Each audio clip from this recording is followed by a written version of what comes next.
Good morning, you beautiful people, and welcome to your Feel Good Breakfast Show, Expresso, right here on S3. It is a fresh Tuesday morning. We're gearing up for some rather hot weather in the Mother City after a week of very cold temperatures, but we are here and we are looking forward to spend the next 3 hours with you. It's wonderful. My name is Ewan Stratham, and today is a very important show with a very strong message against it as well. We're talking about bullying this morning. Now, your child may be a victim of bullying or may very well be a bully of themselves. How do we approach that? Now, bullying in school has caused an increase in mental illness and depression. It's reported that 9% of all teenage deaths are due to suicide in South Africa, and the numbers are increasing, which is very scary. So this is what we're doing this morning. Let's raise that awareness. Let's work towards putting an end to bullying and encourage an environment that is warm and understanding of one another. Now, we've brought in along experts, parents, legal representatives, and heads of organizations to help us tackle this issue. So it's going to be an incredibly informative morning. So stick around with us, voice your opinion with us as well. We'll run you through exactly what we want from you on social media this morning. But for all in all, it's wonderful to be with you. Let's get into it. Let's say good morning to the rest of the team. Good morning, Zoe. Oh, baie dankie, Strydom, and a very good morning to you. You know what? This is a serious topic, and we're not making fun of it in any way, but we do want to hear your story. This is a safe space for you to be part of this conversation. And this morning, for our Good Morning Post, we would like to know, have you been bullied before? Tell us your story of resilience. You can even, if you feel comfortable, share a voice note. Our number is on your screens. It's 063-408-8863. Let's unpack that. But also, I think what is important is to show those kids who are going through something difficult right now the support that they need. And also, perhaps we can unpack the impact it has throughout, down the line. So this is a very important one that we're going to be discussing today. So continue to be part of the conversations, and you can do that through the Facebook page or through your voice notes. But let's get the morning underway. Ewan is standing by with your headlines. That's right. Thank you very much, Zoe. 2 minutes past 6 o'clock on a Tuesday morning. Starting off with your national news this morning, the Deputy Minister in the presidency, Kenny Morolong, has reported that 4 million young people have been registered onto the network of the Presidential Youth Employment Intervention. Now, Morolong says young people have been supported to access over 1 million temporary earning opportunities since the inception of the Presidential Youth Employment Intervention in 2020. He said these opportunities were made possible throughout the Presidential Youth Employment Stimulus and private sector efforts such as the Youth Employment Service. And police in the Western Cape say they are closing in on suspects linked to taxi shootings in the province. 2 suspects have appeared in the Simonstown Magistrates Court. One of them, Sihle Sekuhana, faces a charge of murder and 3 charges of attempted murder. He is also due in the Khayelitsha Magistrates Court today, where he faces 3 counts of murder. Now, police have also arrested a suspect in KwaZulu-Natal for the possession of an unlicensed firearm. He will be brought to the Western Cape to face murder charges. Making international news headlines this morning, Rwanda and Germany's top football club FC Bayern Munich have signed a deal to boost local football and tourism, but critics have dismissed it as an attempt to sports wash the East African nation's poor human rights record. A Visit Rwanda logo will be displayed at the German team's 75,000-seater stadium on match days as part of the 5-year deal made for an undisclosed fee. And in Rwanda, up to 30 talented children will benefit from a new FC Bayern Youth Academy. Then North Korean citizens who've been stranded abroad for nearly 4 years due to COVID-19 border control measures will now be able to return to North Korea. However, they will have to spend 7 days in quarantine under medical supervision. Now, this follows only days after a flight from Pyongyang landed in Beijing in China for the first time since 2020. Now, China's last week reinstated commercial flights between Beijing and Pyongyang suspended due to the pandemic. And we end with this story this morning. Tuberculosis in Africa has a high case fatality rate because of HIV, and since COVID, it's now again the most lethal infection killer of humankind. However, of late, results of the so-called rations trial in India, published in The Conversation, have shown that improved nutrition amongst family members of patients with lung TB have reduced all forms of TB by an amazing 40% and infectious TB by some 50%. Now, the trial, headed headed by Professor Jürgen Pillay of Stellenbosch University's Medical School, recruited 10,345 household members of 2,800 patients with lung TB for the trial. Now, the study very strongly emphasized basic nutrition as a vaccine in all but the name. So there we have it. Got to get those macros and micros in, and I think it's a wonderful story as well to end off the news headlines. That's it for now. We'll be back at 7 o'clock with another round. Right now, let's take a first look at your sports.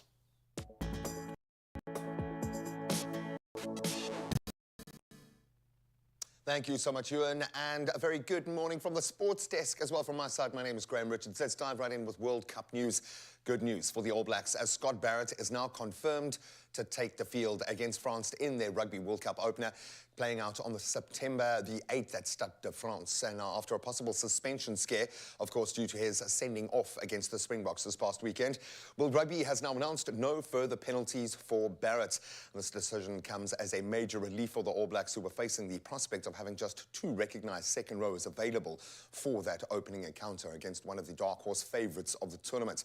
Coach Ian Foster had initially included 4 locks in the squad. Brodie Retallick won't recover in time for that Stade de France clash. And we move on to cricket, and experienced batsman wicketkeeper Matthew Wade has stepped in for the injured all-rounder Glenn Maxwell in Australia's squad for the upcoming limited overs tour against the Proteas here in South Africa. So Maxwell is set to return for his child's birth post the T20 series. Aggravated an ankle injury during training, sadly. Medical Council now prompted a cautious stance, leading to his exclusion from the T20 series as well. That first T20 gets underway tomorrow. Then we turn to a story that has been evolving in football, at the heart, Spanish football, in fact, and Spanish prosecutors now weighing in, looking into potential sexual aggression charges against Luis Rubiales, head of the country's soccer federation. Now, the investigation relates to an unwelcome kiss that Rubiales gave star player Jenny Hermoso during Spain's Women's World Cup win on the 20th of August. That, of course, went viral across the globe. The Spanish prosecutor's office plans to inform Hermosa of her rights as a possible victim in the coming days. This comes as Rubiales faces provisional suspension by FIFA, prompting an urgent meeting by the Spanish Football Federation. Then we turn to tennis, currently playing out. Defending champion Iga Swiatek initiated her US Open campaign by a completely overwhelming unseeded Rebecca Peterson from Sweden in straight sets. So the world number 1 secured a very swift 6-love, 6-1 triumph during her comeback to Arthur Ashe Stadium, wrapping up the match in just 58 minutes, sending out a message to the rest of the field. And she faces a challenge from Aryna Sabalenka for the top ranking in the world, and she clinched the first set in a mere 25 minutes, with her sights now set on a 5th Grand Slam title. The Polish player will next compete against Australia's Daria Saville, and that's in the second round. But I think she's going to go marching on, and that's where we leave our sport for this hour. We'll touch on those headlines again at around 7 o'clock right now. Brand new day, brand new weather to take in. Let's get the latest from Zoe.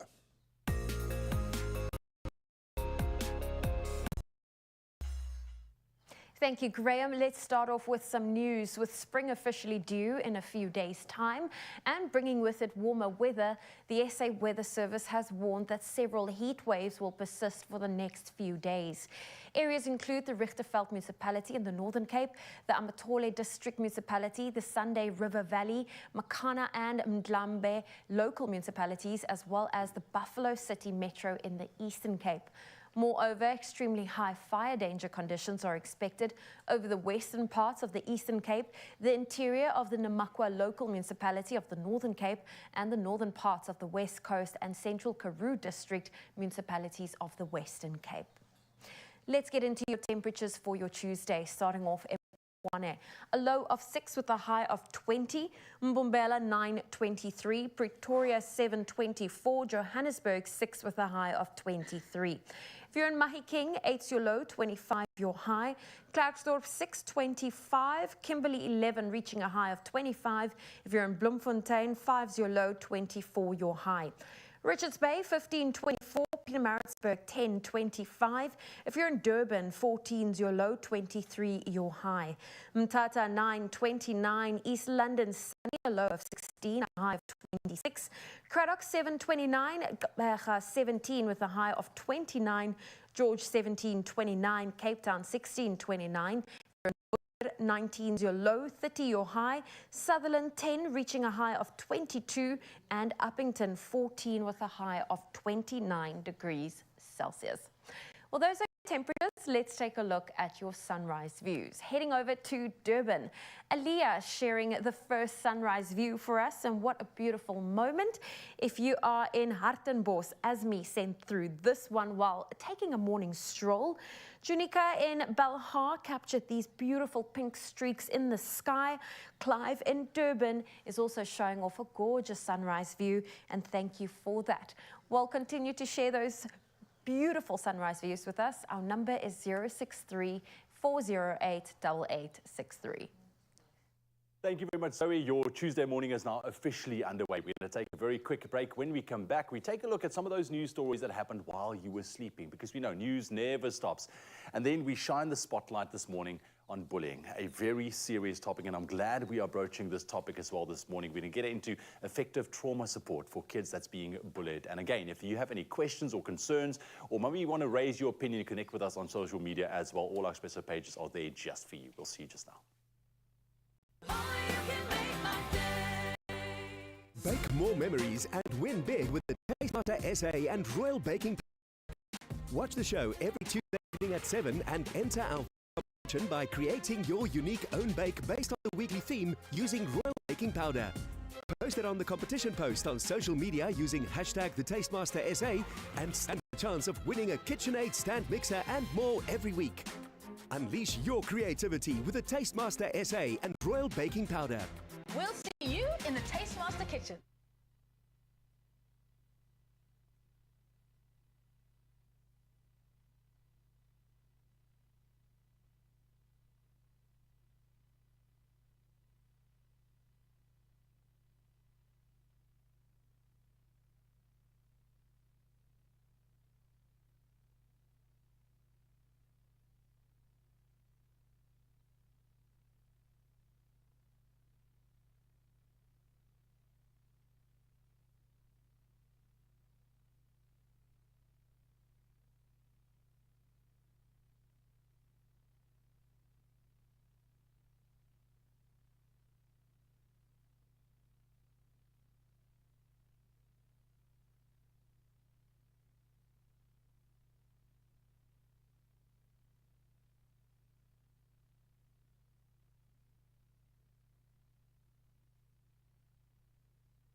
It's my feel-good.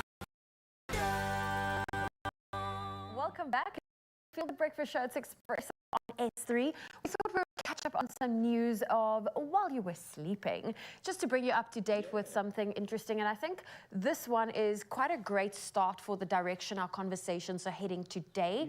Adele came to the defense of a fan from a security guard in the middle of her performance in Vegas. Now, during her recent performance in Vegas, the superstar singer halted the show in the middle of Water Under the Bridge when it appeared that a fan was being roughed up by a security guard. Now, this is incredible because she spotted this from the stage and she wanted to know what was going on. She then asked the security guard with the stick in your hand to put his hand up before directing him to leave the fan alone. Wow. And then she also said, "They won't bother you again, my darling." I felt like I had to say it with a bit of a British accent there. And she assured the concert goer in the audience as she walked back to the microphone. But it just shows you that, you know, if a superstar can spot that out of a massive crowd, can you just imagine if teachers can spot a bullying situation taking place within the classroom Or on the sport field. or on this field? And I think more people need to speak up when they see the bad behavior and rather put the spotlight on the bad behavior.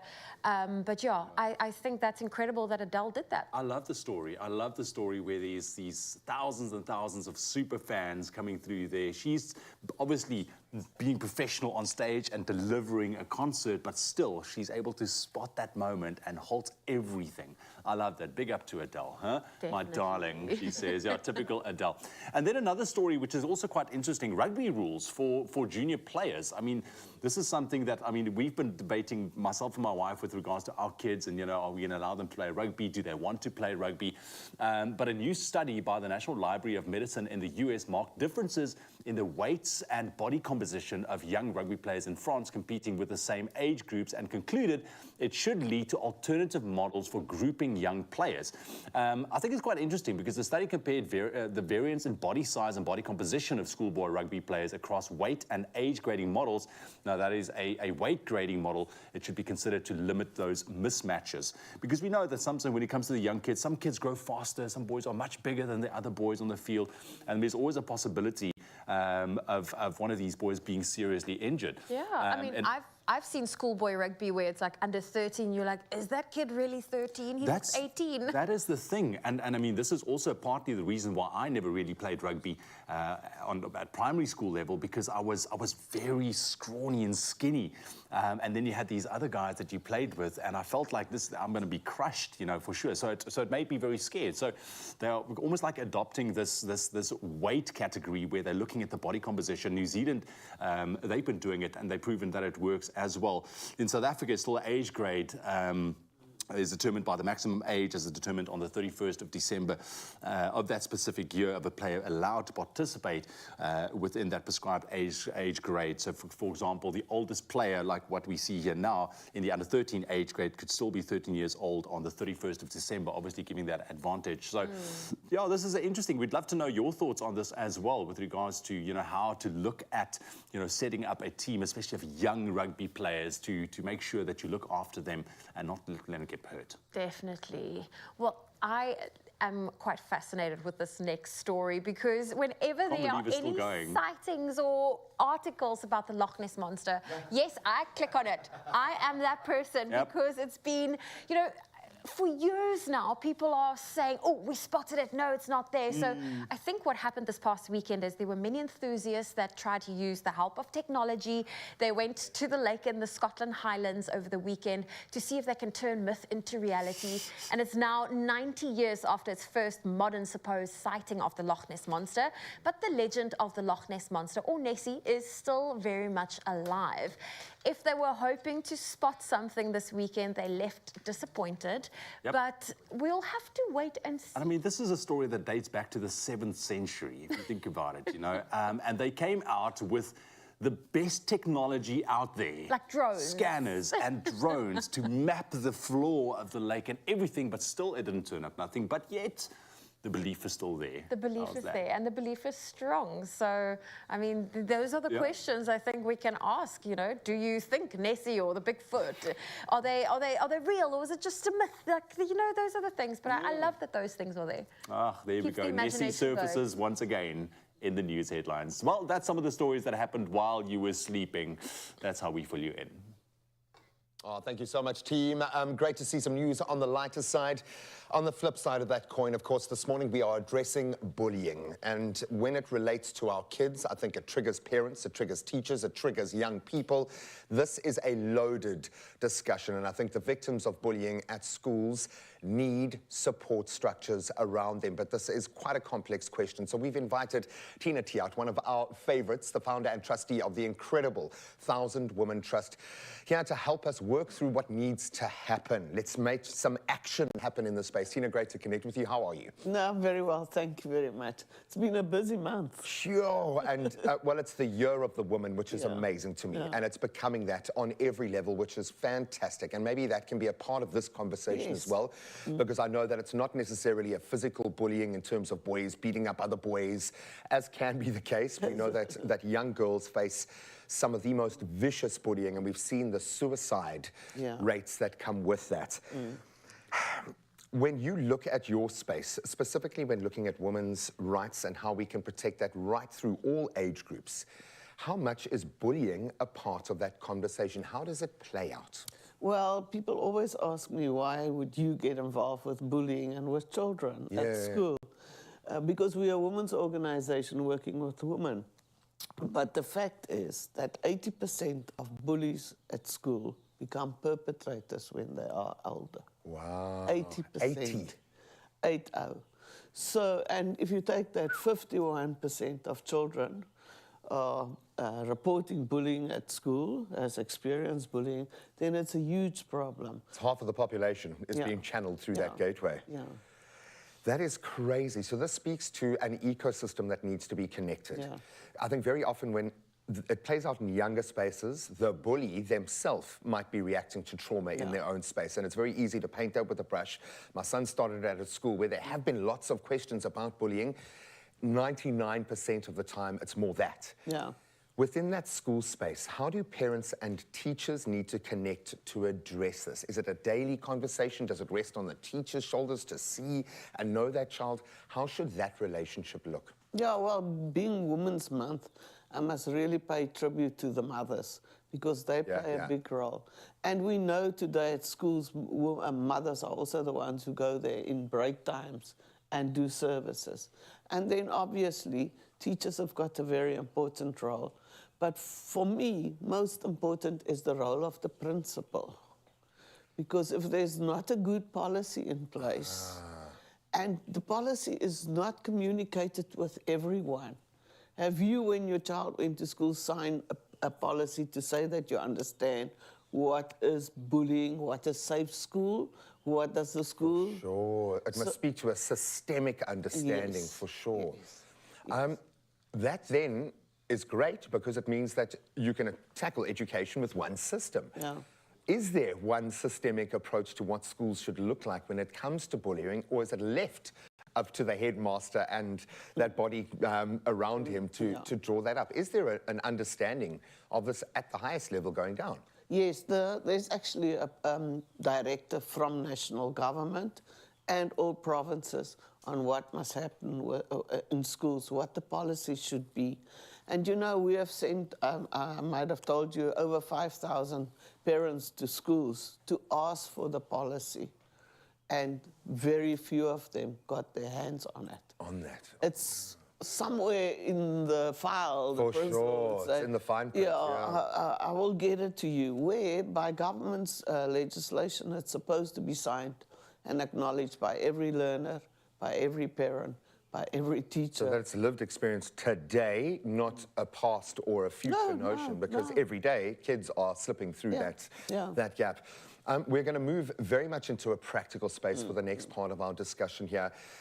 Maybe we can start with that first identifying kind of phase of this. What are the signs, and we can maybe start thinking about this before we engage in the next part of the discussion, but what are some of those signs that your child is being bullied? How does that manifest? Well, it creates really serious mental issues. Kids withdraw. They don't want to go to school. The young ones, the little ones, they will tell you, I don't want to go to sick, school. I've got a cough, I've got a sneeze. Yeah. They don't want to go to school. Older ones, they become shy.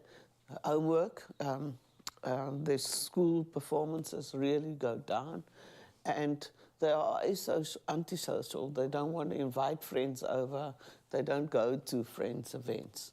And eventually, I mean, we've seen with young children that's in our counseling program that the mental issue is really very bad. And we need to get professionals to work with. Well, you need children. to process it. I think like all trauma, it's not the trauma that damages us, it's the lack of processing that trauma. The joy here is, as a species, we are designed to bounce back and be resilient and be strong if we do the work. Here we've got an ecosystem that can aid through that process of addressing the trauma so that we don't end up gatewaying half our population through that to become aggressors in the future. This is a massive, massive, far bigger problem than I could have anticipated.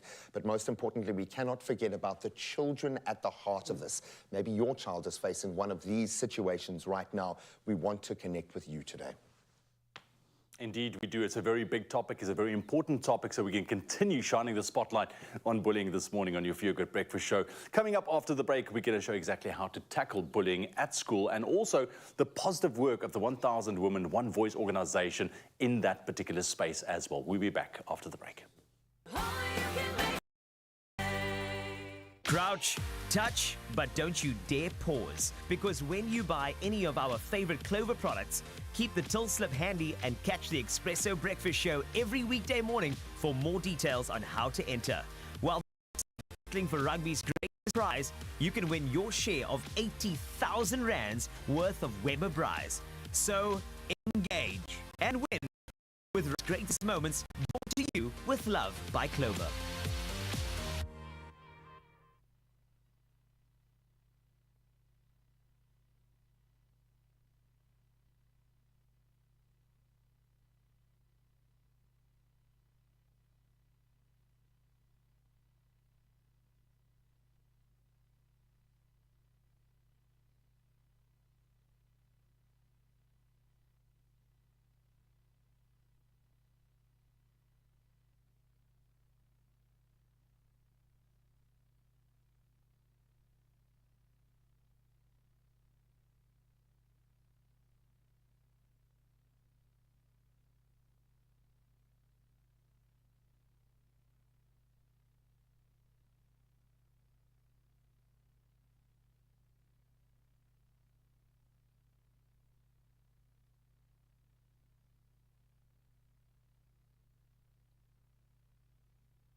It's my feel good show.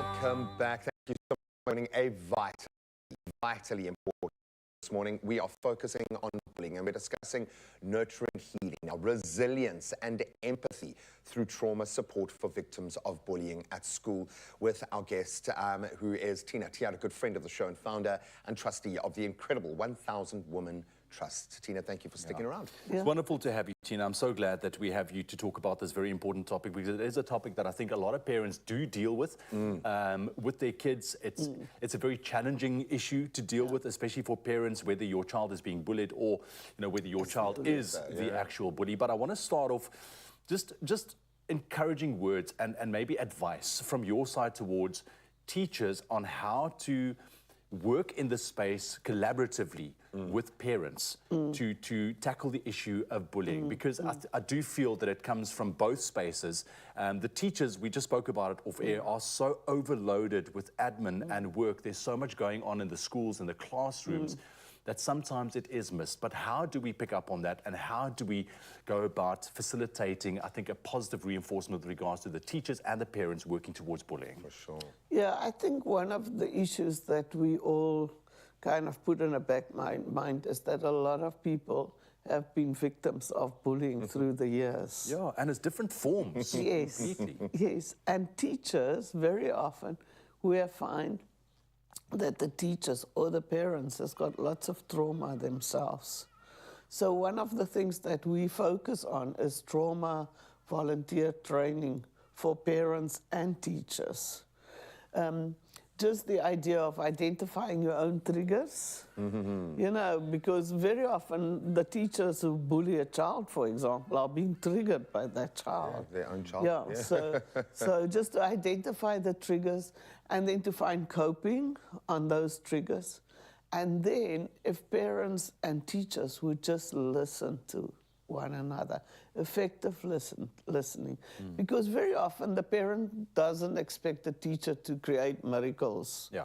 You know, what they actually want is to be heard, and it's also true of the children. For sure. Very often that child just wants somebody to listen to them, to create that safe space to discuss the issue. But unfortunately, it comes with a lot of emotion and a lot of triggers. Yeah. And this is, yeah, go for it. No, this is where it becomes very important on how to deal with this, because I mean, in a situation where a child is subject to bullying, and you know they might have that little situation, but in the child's sense, super scared of even approaching the teacher at school. So I think this is very valuable advice, because I mean, otherwise you wouldn't know about it if there's not that conversation and a kind of a open space for the child to express how they are feeling or actually what is happening, because the teacher needs to be approachable, as should the parent. Yeah, that is, I mean, I've mentioned a few times about safe spaces, but we don't really connect with our children, especially young children. The real connection where you can sit down and just talk about anything. Yeah. Then secondly, because we're so overprotective as parents, the minute the child mentions the word bully, what do? I'm going to go kill that person. Circle the wagons, let's go. I'm gonna go. Let me go tackle the principal tomorrow. And one of the key issues is first to sit with the child and ask, what would you like me to do? Yeah. Instead of telling you what I am going to do. Yeah. It's just to create more of that safety for the child. I love that. This speaks to me of not being able to do it in the moment. You know, we can't address this retrospectively, unfortunately. Those channels of communication need to be open so that your child is comfortable speaking to you. This idea of someone being anxious, just think of yourself in that situation.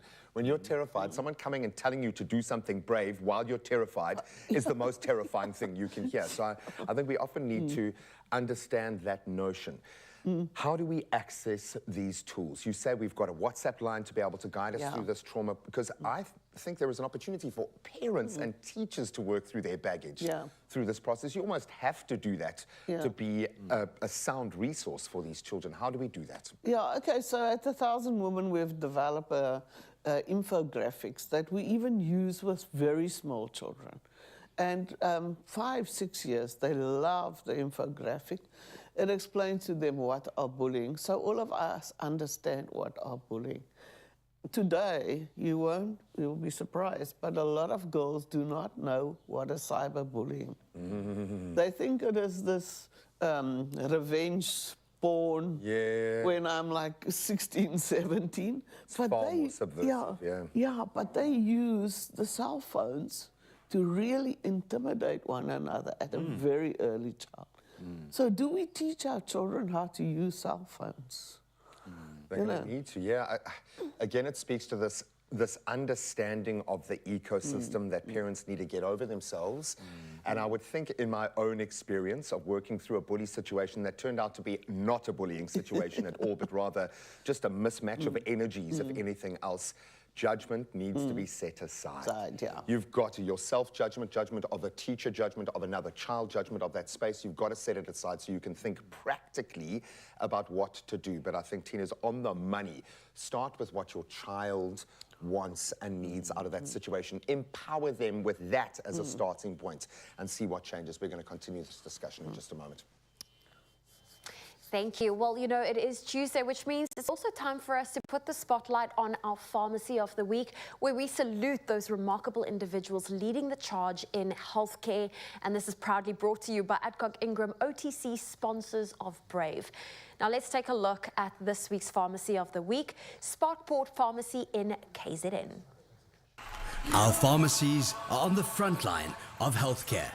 This is Pharmacy of the Week. On the 9th of December 1983, we opened the first store here in Overport. This year is actually going to be 40 years, and it's a 40th anniversary since we started the chain of pharmacies.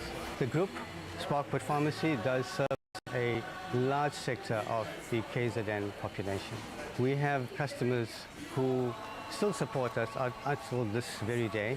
We, in turn, have also supported the community in many ways, programs in their communities related to sports. So it's been a partnership and giving back to the community in whatever way we can. I mean, the fact is we've always been part of this community. We've been supporting the community, as has been mentioned, but at the same time, the community has supported us.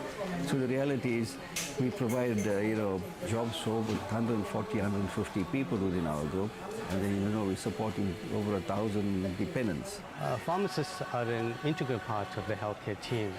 As pharmacists, we not only read prescriptions and dispense medication, we need to ensure that the medication dispense is correct, the dosages are accurate, we advise patients on the side effects of the medication, advising patients on lifestyle changes, dietary changes.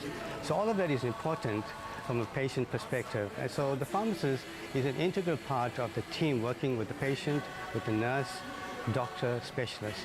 And wherever necessary, referrals are made in the best interest of the patient. The reality of pharmacy is you can phone the pharmacist. You don't pay for that service. So people need to take care of their own health at the end of the day. And your first port of call would be pharmacy. So I think from a perspective of self-care, it's not just about treating yourself when you're sick. It's preventative medicine as well. And so it's important that the community understands this. We won't be able to manage the entire operation without the support of our team. We are as good as our team. Pharmacy of the Week, proudly brought to you by Adcock Ingram, OTC, sponsors of Brave. Inspiring communities, one pharmacy at a time. Did you know that almost 1 in 5 South African adults suffer from chronic pain? Try new ActiPatch pain relief technology at the push of a button. It's easy to use and can be worn 24/7. Proven to relieve muscle and joint pain, low back and neck pain, arthritic pain, pain from sports injury, plantar fasciitis, and more. Easy to use drug and sensation-free pain relief at the push of a button. ActiPatch, long-lasting pain relief. Ask your pharmacist about ActiPatch now. And that's your Pharmacy of the Week. And we just want to thank all pharmacists for making a difference in their communities. We appreciate you. Thank you so much, Zozo. We are loving the fact that we have Tina here to continue this discussion around bullying, and we'd love to hear from you, specifically if you're living through this right now. If your child is being bullied, maybe you've experienced it firsthand. 063-408-8863. Please drop us a voice note. Share with us. Also, on the other end, if you have advice to give yourself, maybe you've been through something, maybe you found a way to resolve an issue like this, we would love to hear from that as well. So please connect with us. Like we said, that WhatsApp line is there for you, 063-408-8863. We'll see you on the other side.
It's my feel-good. Welcome back. Thank you so much for rejoining our conversation around providing trauma support for victims of bullying and for those doing the bullying at schools. And we are joined by a wonderful guest, Tina Tiat, who has done a deep dive in the space as the founder and trustee of 1,000 Woman Trust. Thank you so much again for being a part of this. Yeah, and it's wonderful. And it's also just to note, we are talking about bullying. We're not only focusing on a primary school level as here, but it can continue through high school, even early stages of life and beyond as well. Where the repercussions become so dire. Absolutely. And I just want to throw it out there. They've got an amazing website, 1000women.co.za. Lots of information on there where people can go who I think who needs a little bit more information around this, or is trying to understand a little bit. But we have you in person here. I want to once again just focus on the teachers this morning. So when there is a situation at school with regards to bullying, the teacher takes note of this.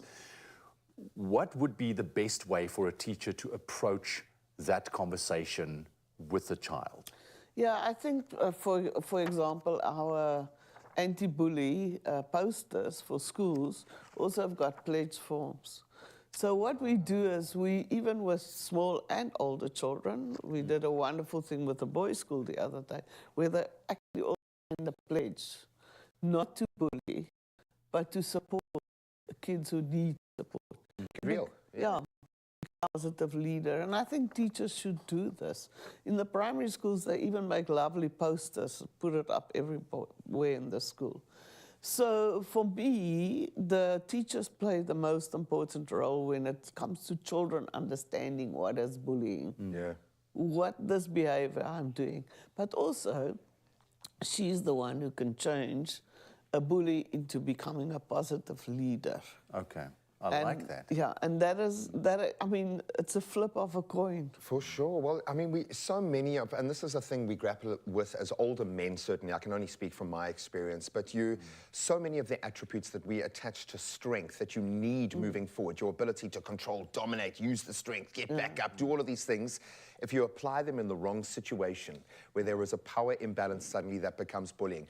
I think one of the things I'm most proud of for my son is that he was involved in a situation that everyone had painted with a bullying brush. He is now friends with that boy. He didn't have the strength to hit back, push back, fight back. He had the strength to see beyond that. And a little boy that was going through some stuff and is going to go through some stuff because he's like that. And instead, they embraced each other and everyone's behavior has changed. This says to me that we're not putting ourselves in between a bully and a victim, but we need to embrace this. How do we then address the bully? What does that first step look like? Very important, I think, first of all, we have to do corrective behavior, like I've mentioned. But secondly, this child is very often a victim of bullying. They've been hurt, They've been hurt, Yeah, something at home is not linking up or is not right. Yeah, and we need to find them, grand word, restoration, but it is counseling services, and it is engagement with various people, parents, with the teacher, whereby they can learn and unlearn their behavior. We've seen at the primary schools that if you make a bully the captain on the sports field during break time, that they absolutely switch around. Because now they have that sense of responsibility. It's their responsibility. And it is how, I mean, you all know that we are struggling to get the government to be accountable when it comes to bullying, when it comes to gender-based violence. So how do we teach accountability right through all stages? Now, we run actually a fantastic program on WhatsApp for parents. And if I tell you, it started in lockdown because we couldn't do our normal outreach. We've got more than 10,000 women who has been trained as trauma volunteers who go to schools, go to organizations, do support groups in their communities. Brilliant. And we've now on 5,000 teachers that has gone through the bullying program. In the Northern Cape, so many teachers came forward because the inability of the school to deal with it. Everybody wants to punish. Again, it's the judgment. Yeah, and then it doesn't make it go away, it makes it go more, because now there's the child would now again go, the bully would go back to the victim and do it again, you know. That's all they know. Look, I think the repercussions are one part of the entire bullying ecosystem, but it does take that information, it does take that niching, it does take that building of self-worth and self-confidence, which is your organization really good at as well. So just once again, if people want to get in touch with you guys, if there's a case of, you know, I don't know what to do out there, and they want to get in touch, how do they do that? WhatsApp, it's the best. Get on there. And our number is 073 2079 079. And that's on the website as well? It's on the website. It's on our social media pages. Really, they can WhatsApp us. And yesterday a mother said, my child has been again accused of bullying. He's ADHD. He is... a lot. Yeah. And I'm like, the child needs to learn how to behave. The teacher needs to learn how to behave. That as well. The parent needs to stop making excuses and help the child with some, like you said, confidence building, new coping initiatives. Well, I'm going to throw in my 2 cents here for what it's worth, because it worked on both sides of that coin for me, and I've seen it now play out in my child's life path. A martial art or something like that adds that responsibility, has the culture around that, has the discipline for both sides of the bullying equation, made a massive difference in our little world. But you need to do something. And if you're a young man, if you're a teenager right now, you can connect with women in your ecosystem to help. And there are 1,000 women that are expanding very rapidly that can help you.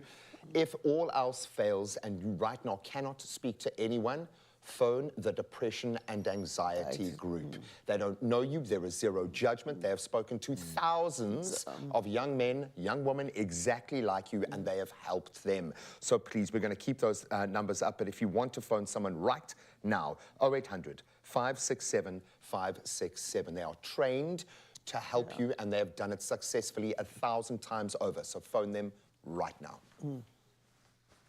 Thank you, gentlemen. Well, we are also continuing this conversation online, and we asked you this morning, have you been bullied before? Tell us your story of resilience. You can even share voice notes. Our number is 063 408 8863. So let's see what came through.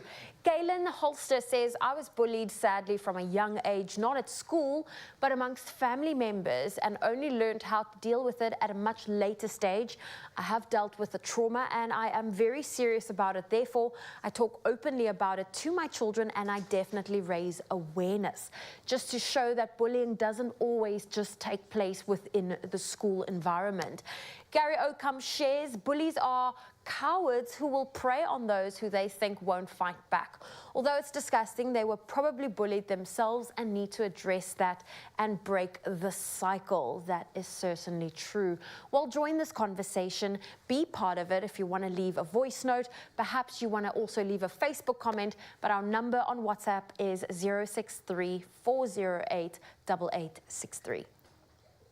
And we about giving responsibility. Well, maybe engaging with sport is the way to do it. And if we're looking for inspiration, CSA have launched the men's domestic leagues. There is so much going on. We're going to connect with Proteas legend Justin Ontong in just a moment. Then to celebrate all of that sporting activity, we're going to whip up something truly delicious, a braised lamb pita. It smells amazing already. Stick around. Across women's and men's sports, the fields never looked so wide open as it does this spring. And with 150,000 Rand to be won in the World Sports Betting Spring Stakes on Expresso, catch your favorite breakfast show on Spring Day, the 1st of September from 6 to 9 a.m. on S3. It's a celebration of sport with your chance to be one of 8 lucky viewers spinning the wheel for your share of 150,000 Rand. Plus, World Sports Betting account holders, your spin and win winnings will be matched with free World Sports Betting vouchers, only on Expresso.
It's my feel good.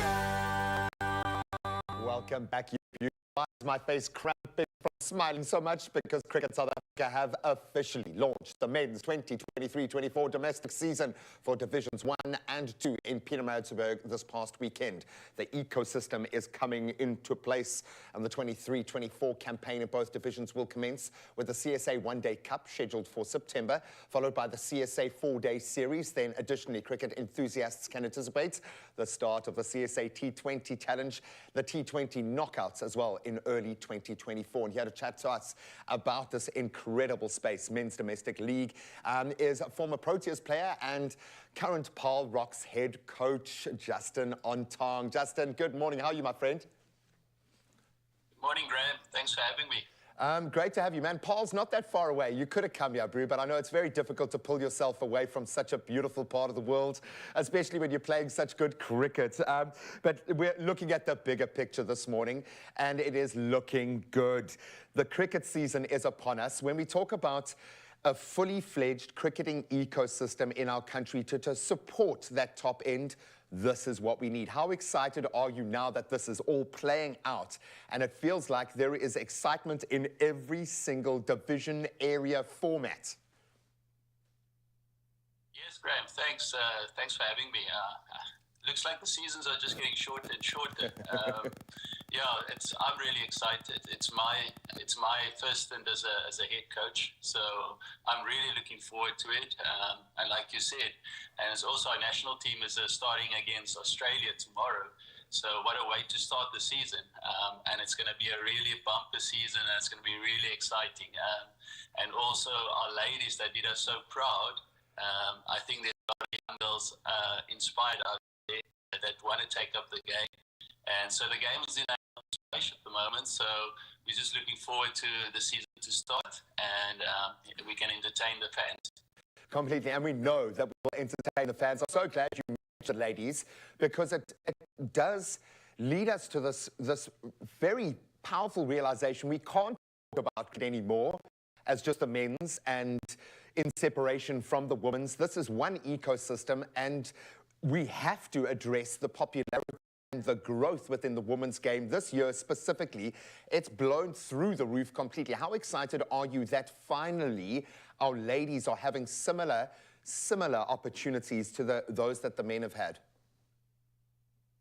Yes, it's a really exciting space to be in at the moment. If you're a young girl or a young Protea woman, they did us so proud at the World Cup, reaching the final, and just couldn't get over that hurdle. But yes, like I said, they inspired a lot of young girls out there, and they're getting the recognition they deserve. So, and they also becoming very professional in South African sport now in the domestic scene. So that is really exciting to see. And I think we can only go from strength to strength. And in a couple of years' time, I think our women could be on top of the world. Completely. They've shown that. They've laid that marker down, I think, which is fantastic. All of this speaks to a development arc. We need people in every community in South Africa to see themselves represented. We know that representation is not just a nice to have, it's vitally important if we want to plunge young players into the system. But now we've got a format to suit every kind of fan, and we are reaching the communities. How important is that as someone who has grown up in this ecosystem, who has had to fight the hard fights at those necessary times, but has also tasted the rewards if you can crack that code? How important is it for us to connect to every community, not just those within our city centres, those that offer us the big money? Why is it so important to speak to that level of connection to community when it comes to cricket? It's really important. I think sport is what we all relate to. So yes, our communities are very hungry for cricket out there. And if you just go down the road, like you said, at Watermark Park, you'll see how hungry the people really are to come out and watch the game. So yes, our communities want to be entertained by the professionals out there, but also in their communities, there's a bigger purpose out there, and it's also up to us as role models to take the game out there and grow it even more and unearth that sort of young talent that's out there. And there is a lot of talent out there, and really try and make us the world beaters at the end of the day. So yes, like I said, cricket, cricket is catering for all sort of cricketers, T20 cricketers, 4-day cricketers, and we need Test cricketers, we need T20 cricketers. So I think in the future you'll see that we'll probably have maybe two different teams, maybe a Test team or a T20 team, or a specialized ODI team. I think that's where the game is moving towards. So yes, it's catering for all cricketers out there. I absolutely love it. Now, I have a feeling you're the kind of head coach that if the right person out of the fans had to come to you in Paarl and say, Coach, I can do it, you'd put him on there. No, that's not a real thing. Don't go and bug Justin on the sidelines to do that. Justin, all the best of luck in your new role at the helm down at Paarl Rocks. I know you guys are going to have an amazing season. You've certainly got the talent down there. But I think moreover, just thank you for being such a proud advocate of cricket and staying in that ecosystem. I'm glad big business didn't suck you out of the sporting space, because we need mentors like you in these places. I was going to ask you about the whole inbound Australian tour, but I think you're very biased, so I'm not even going to ask you that question. Buddy, have an amazing season. Soak up all of the cricket in all of its formats. I know you're as much a fan as you are a player, so enjoy it. Thanks, Graham, and to the fans out there, enjoy. We are going to enjoy regardless of the format. I luckily am old enough to really still appreciate Test, and we need good Test cricket, but I love it in every way, shape and form. So go out there and support the young cricketers in your ecosystem so we can see that talent making its way to the top. Thanks so much, Graham. 7 o'clock, let's run you through another bout of your news headlines for your Tuesday morning. Starting off with your national news, the Minister of Transport, Sindisiwe Chikunga, says the Passenger Rail Agency, or PRASA, has already spent more than 2 billion rand to repair rail infrastructure in Gauteng. Now, Chikunga was speaking at the reopening of the passenger rail service between Larella and Germiston on the East Rand, which is part of PRASA's rail rehabilitation program. Chikunga said some 600 million rand was spent to rebuild or repair 6 stations and stops on this route. She says they are working tirelessly to ensure passenger rail services in Gauteng are fully operational once again. And the Deputy Minister in the Presidency, Kenny Morolong, has reported that 4 million young people have been registered onto the network of the Presidential Youth Employment Intervention. Now, Morolong says young people have been reported to access over 1 million temporary earning opportunities since the inception of the Presidential Youth Employment Intervention in 2020. He said these opportunities were made possible through the Presidential Youth Employment Stimulus and private sector efforts such as the Youth Employment Service. Making its national news headlines this morning, Spain's top criminal court has opened a preliminary investigation into the country's Football Federation president, Luis Rubiales, after he kissed player Jenny Hermoso on the lips. Now, prosecutors are looking into whether the incident amounts to a crime of sexual assault. Rubiales, 46, has been widely criticized after the incident following Spain's Women's World Cup final win. Hermoso, 33, said the kiss wasn't consensual. Rubiales was suspended on Saturday by the World Football's governing body, FIFA.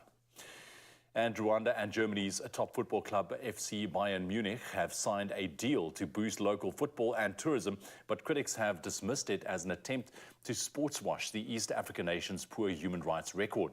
A Visit Rwanda logo will be displayed at the German team's 75,000-seater stadium on match days as part of the 5-year deal made for an undisclosed fee. And in Rwanda, up to 30 talented children will benefit from a new FC Bayern Youth Academy. Then we're going to end off with this story. Edison, a 5-year-old lad from Seattle, Washington, watched the recent wildfires devastating Maui in Hawaii on TV. Now, he soon asked his parents to turn off the TV as it was, as he put it, too sad.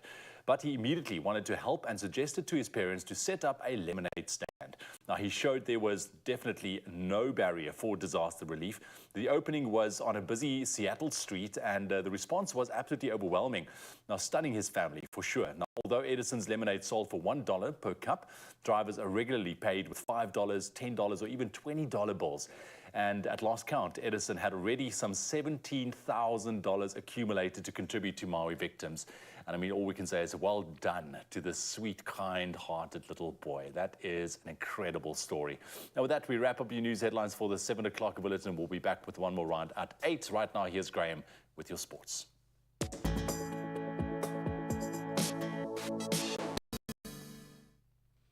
Oh man, hitting all the dads and the warm and fuzzies today. Well, let's see if this will slow you down just a little bit. The All Blacks get a major shot in the arm as Scott Barrett is now confirmed to take the field in their all-important match against France in their Rugby World Cup opener on September the 8th at Stade de France. So after a possible suspension scare, obviously due to his sending off the red card that he had against the Springboks this past weekend, World Rugby has now announced no further penalties for Barrett.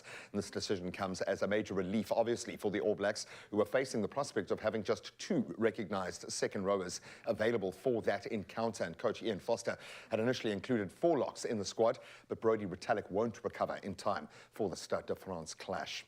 Now on to cricketing news. And experienced batsman wicketkeeper Matthew Wade has now stepped in for injured all-rounder Glenn Maxwell. And that, of course, in Australia's squad for the upcoming limited overs tour against the Proteas here in South Africa. So Maxwell, excuse me, is set to return for his child's birth post the T20 series. He aggravated an ankle injury, sadly, during training, and medical counsel has now prompted a cautious stance leading to his exclusion from the T20 series as well. And that first T20 gets underway tomorrow.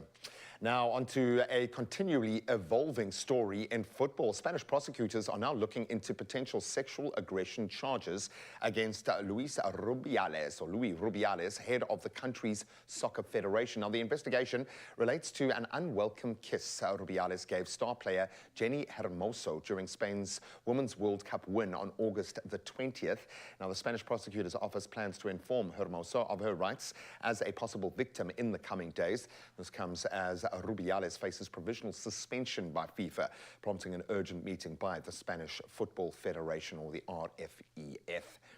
Now let's turn to the last big Grand Slam of the year. When it comes to tennis, she's looking strong. Defending champion Iga Swiatek, she initiated her US Open campaign by overwhelming unseeded Rebecca Peterson from Sweden in straight sets. The world #1 securing a swift 6-love, 6-1 triumph during her comeback to Arthur Ashe Stadium, wrapping up the match in just 58 minutes. So Swiatek, facing a challenge from Arina Sabalenka for the top ranking at the moment, clinched that first set in a mere 25 minutes to make her intentions very clear, with her sights now set on a 5th Grand Slam title. The Polish player, definitely the one to beat, and she'll next compete against Australia's Daria Saville in the 2nd round. Watch that space. That's where we leave our sport for now. The roads should be getting going. Let's get you to work safely. Zozo's got the latest on the traffic front.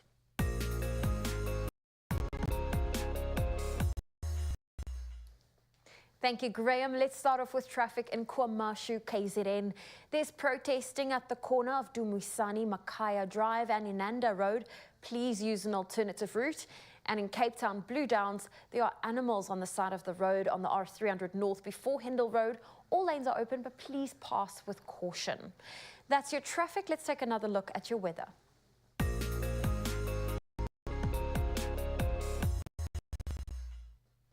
And we start with some news. The United Nations has called on governments to take urgent action to protect children against climate change. The UN's Children's Rights Committee says it is in a new report that countries should guarantee that children can live in a clean, healthy and sustainable environment. The UN says young children are among the most vulnerable groups, but their voices are rarely heard in debates about climate change. The report was compiled after consultation with governments, human rights organizations, experts, and a panel of 12 young climate change advisors. They received presentations from some 16,000 children in 121 countries, including South Africa, about the impact of climate change and their lives and communities. On that note, let's take a look at your temperatures for your Tuesday. If you're in Polokwane, a low of 6 and a high of 20 can be expected. Mbombela, 9.23. Pretoria, 7.24. Johannesburg, 6 with a high of 23. Mahikeng, 8.25.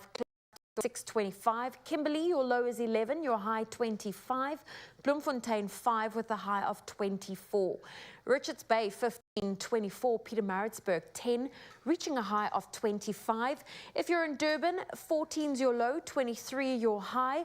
Mthatha, 9.29. East London, 16 with a high of 26. A sunny day in Cradock, 7.29. Gqeberha, 17 with a high of 29. George, 17.29. Cape Town, 16 with a high of 20. 89.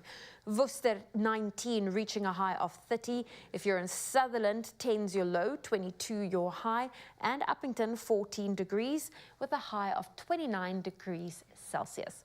Well, those are your temperatures. We'll take a final look at what to expect in your weather at 8 o'clock.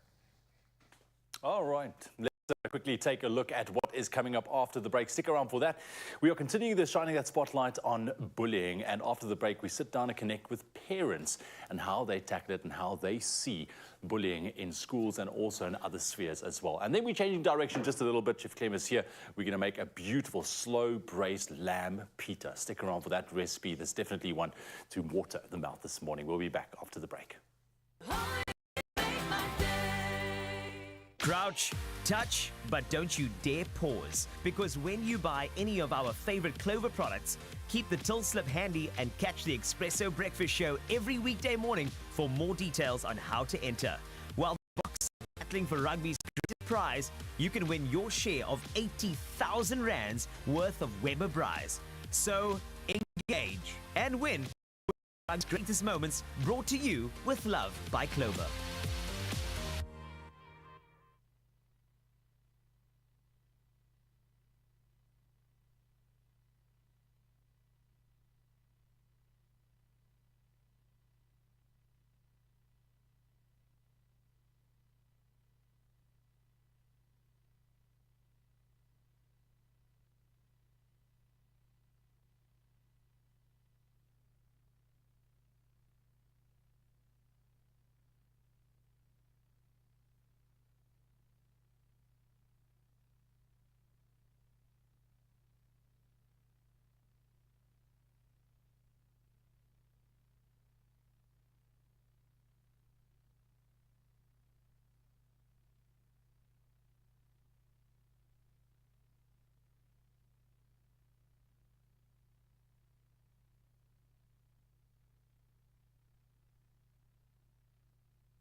It's my feel good.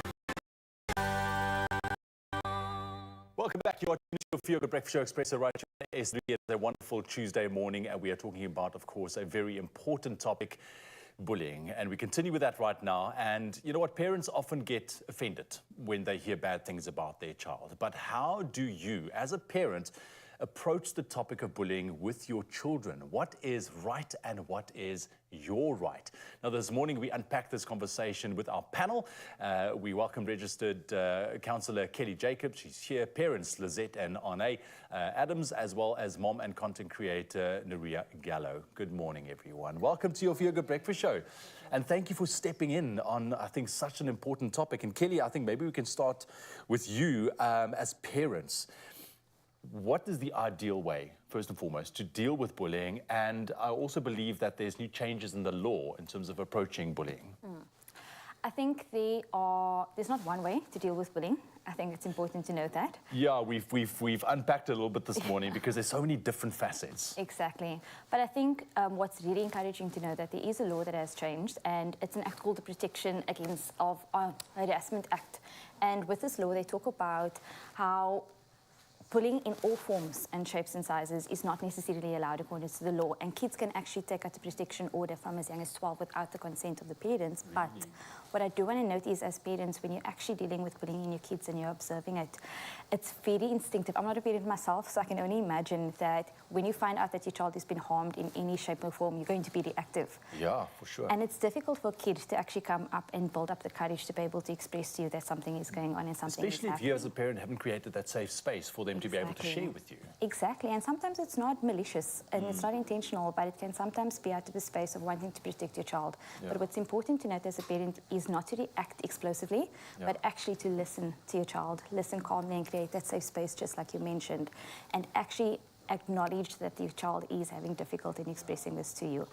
And just to create that compassionate space where they feel safe. It's important for a child or for a parent to be able to recognize, you know, the difference between. I mean, it could be it could be not bullying at all on the other side of things, but the child may experience it as such, which is also important for you as a parent to be able to distinguish very much between the two and why that safe space is so needed. I want to come to you, Nuri, because you online creator, you a lot of social content online, you expose your kids on there, use them as well. I'm in the same boat as well. My kids form part of my social media lifestyle.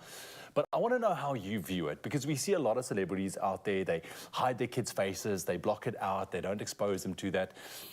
Do you feel that it opens them up to potential online bullying? I mean, we are living in this kind of era where, you know, we live on our socials. How do you view it? Absolutely, it does open them up to online bullying.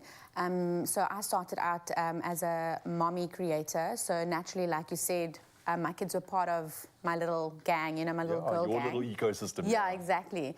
And but recently, I've been sharing a lot less of them because I've also kind of had that mind shift of, you know, if something happens that I don't have control of, I do still share them online.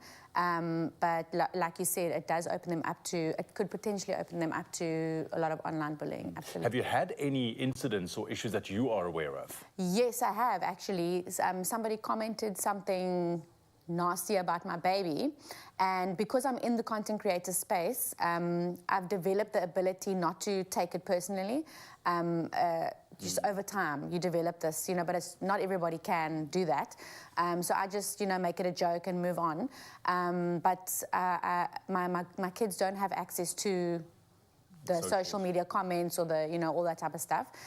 So they haven't received that. Yeah, direct. Direct, yes. But obviously I have. And sometimes, I mean, it can just take one thing that you are really triggered by that can send you over the edge. So it's really important to be careful like pick and choose what you share about your kids online. Yeah, look, I also do think it's important because, I mean, our kids are going to grow up with social media and, you know, people's interaction and comments, you know. So this is a great, I think, introduction for them to learn how to use social media correctly. And you know what to take to heart and what not to take to heart, I think, which is also a great thing that you are doing. For the two parents this morning, you guys share, you got two kids. Have you had any form of bullying, and how did that impact the family? How did it impact you guys, and how did you deal with it? Yes, we have. We have had, especially with our youngest, and she's 11 years old.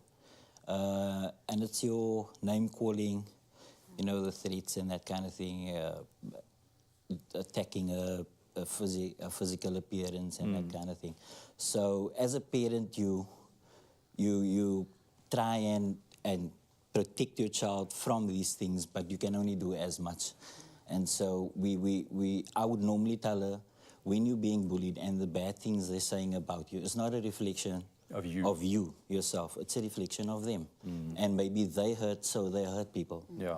And you know, creating that reassurance to your child that she's not the problem and there's nothing wrong with her, you know, and she's beautiful and, you know, she needs to love herself is the task of a parent, and protecting her, especially psychologically. Yeah, definitely, because mental health is a very important topic in our home because we see it a lot. Growing up in the older generation, we found that it wasn't something our parents used to speak about. You would be bullied, you would come home and cry, and my mom always said to me, just turn the other cheek. And with my method of parenting, I wanted to create a safe space. And I said to her, you can tell me anything, anything. And she came home and she said, Mom, they're bullying me, they're telling me I'm fat. It's a boy that sits next to her in class. It makes it very difficult because you're sitting next to this person every day. So I did approach the teacher. I said, there needs to be something done. I don't want my child to be unhappy because she said, I don't want to go to school. I don't like school. And you want your child to want to go to school every day and have fun and enjoy. Oh, that's there now. Exactly. You want them to enjoy it. Exactly. So it was very difficult. But what I can say about her, she's very tenacious, she's very strong. Awesome. In the past year, since it's been, so it was quite hectic. The parents have been addressed of the other learner. So things have calmed down quite a bit, but we teach self-love in our home every single day. I love that. So she looks at herself in the mirror and she says, I'm beautiful. Yeah, yes, please. Yes, please. Well, we have Kelly here. So I'm going to give you guys the opportunity to ask her a couple of questions that might be on your minds a little bit later. So stick around for that conversation. And just in light of what we've been talking about, it really becomes apparent, Kelly, that, you know, when you're dealing with bullying or a situation, it starts with how you approach the situation under your own roof. The parents and the relationship with the child. And again, that safe space. It's coming up quite a lot actually this morning. So stick around with us. Also connect with us on our socials. Our WhatsApp line is there for you, 0634088863. If you have any advice or questions, Kelly is here. Oh, baie dankie, straight on. Well, how about we show you how you can share in fact, you can be in the kitchen and show your family that dose of care. Introducing Panado Pediatric Syrup 5ml sachets. They're really convenient to pack and easy to use, so you're always prepared for pain and fever, anytime, anywhere. And this morning, we are actually going to be making a mouth-watering slow-braised lamb pita with mint yogurt sauce. Guaranteed to be a crowd pleaser in your home. And this recipe is brought to you by Panado, sharing a dose of care with you and your family. I love that we are combining the two. Oh, completely. Excuse me, I'm not emotional, okay? I know I always cry over everything, but every time I mention my kids, but cooking with your kids, if you want them to eat with you, let them cook with you. They've got to be invested in the process, and this is our vibe at the moment. And that's also proven to show how kids become less picky if they see what they're eating. Completely. They must be invested in the outcome. It's a great way of giving them little bits of responsibility as well, and I love watching like the interplay between my kids as they establish roles. Absolutely beautiful. And the great thing here is you get the end result, which is these gorgeous braised lamb pitas. So let's start with the hero of the dish, the lamb. Now, I mean, everyone has a different relationship with meat, okay? So for me, I love the fact that when you use the tougher cuts of lamb, like the neck, and Nicole, our chef was explaining, these will come from the more muscular, the tougher places, but that's where the flavor is. You just got to cook it low and slow. So what I would normally do with any kind of meat, especially red meat, I just feel like you want to start with kind of almost sealing the meat or caramelizing a bit of that fat. It just seems to add the flavor. I'll even roast it before kind of braising it in this sense. And we're going to speed up the process dramatically here.